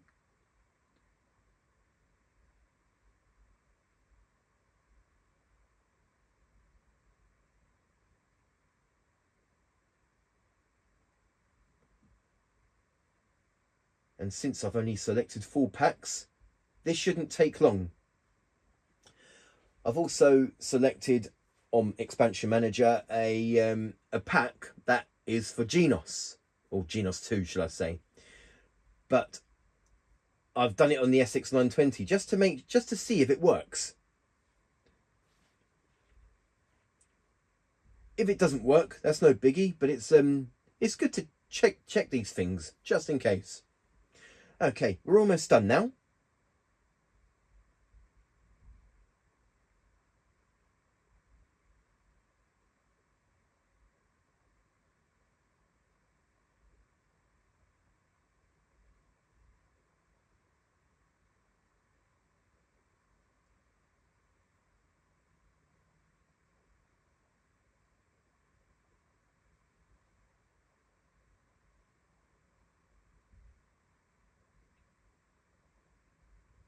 Should hopefully be any second now.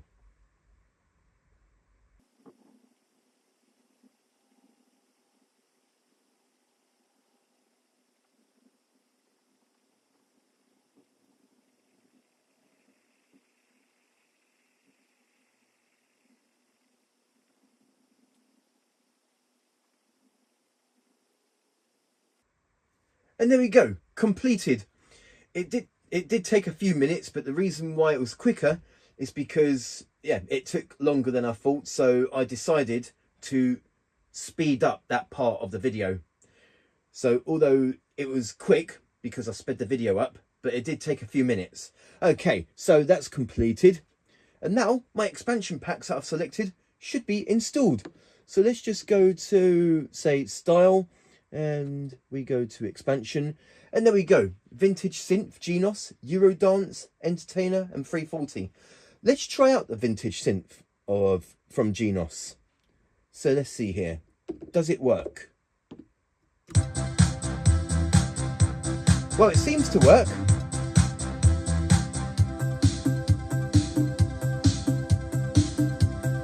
And all the sounds are there as well.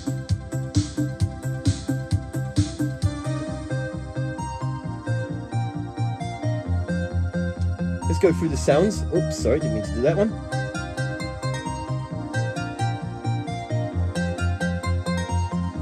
Sounds are there as well. Okay, so not all of them, but some. It seems to me like some Genos packs will work on the SX920.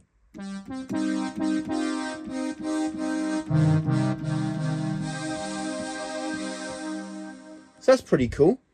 And then we have like the Eurodance pack on there as well. Go back to Style. We have them on there as well.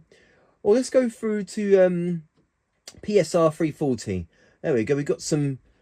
Now this is from an old keyboard.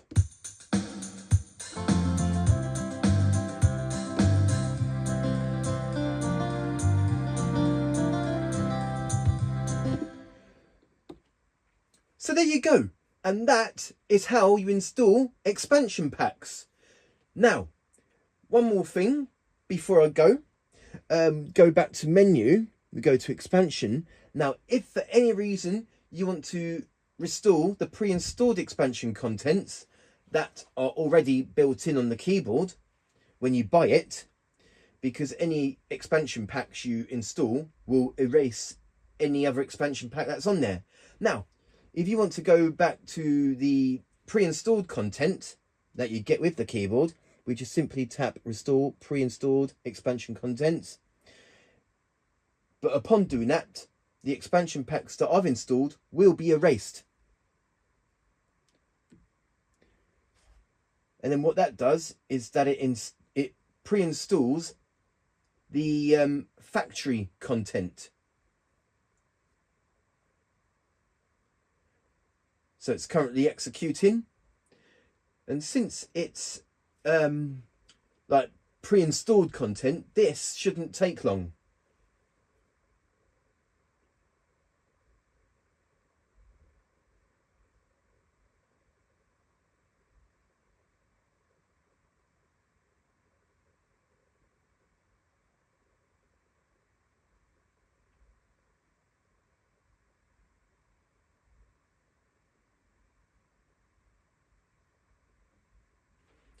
Well, come to think of it, it's actually taking longer than I thought. So once again, the video will be sped up now.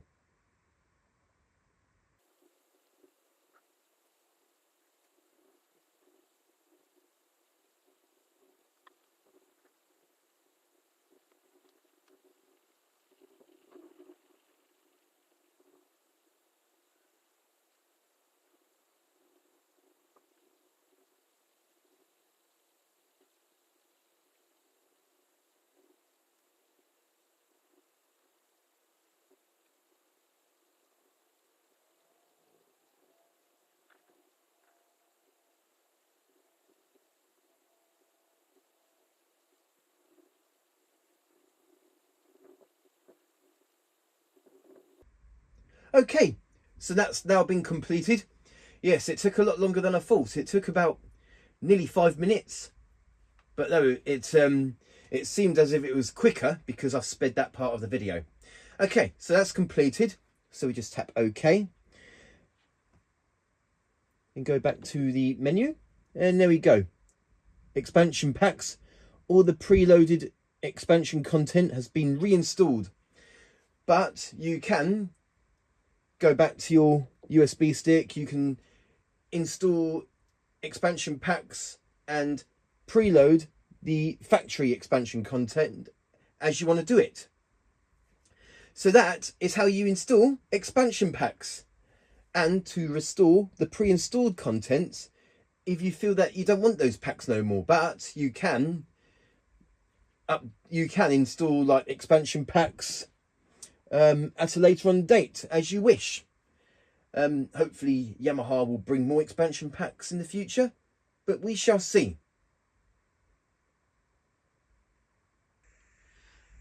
Okay, so this is now the end of the fourth and final part of the tutorial of the Yamaha PSR-SX920 keyboard.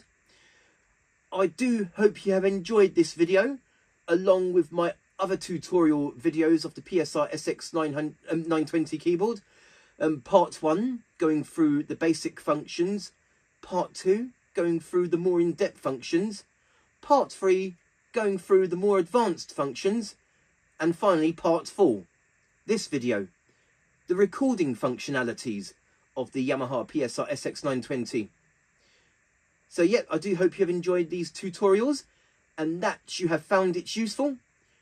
If you have a PSR-SX920 or 720, or if you are thinking of buying one of those two keyboards. Thank you very much for watching, and stay tuned for the next video, in which will be the first video of showing the voices.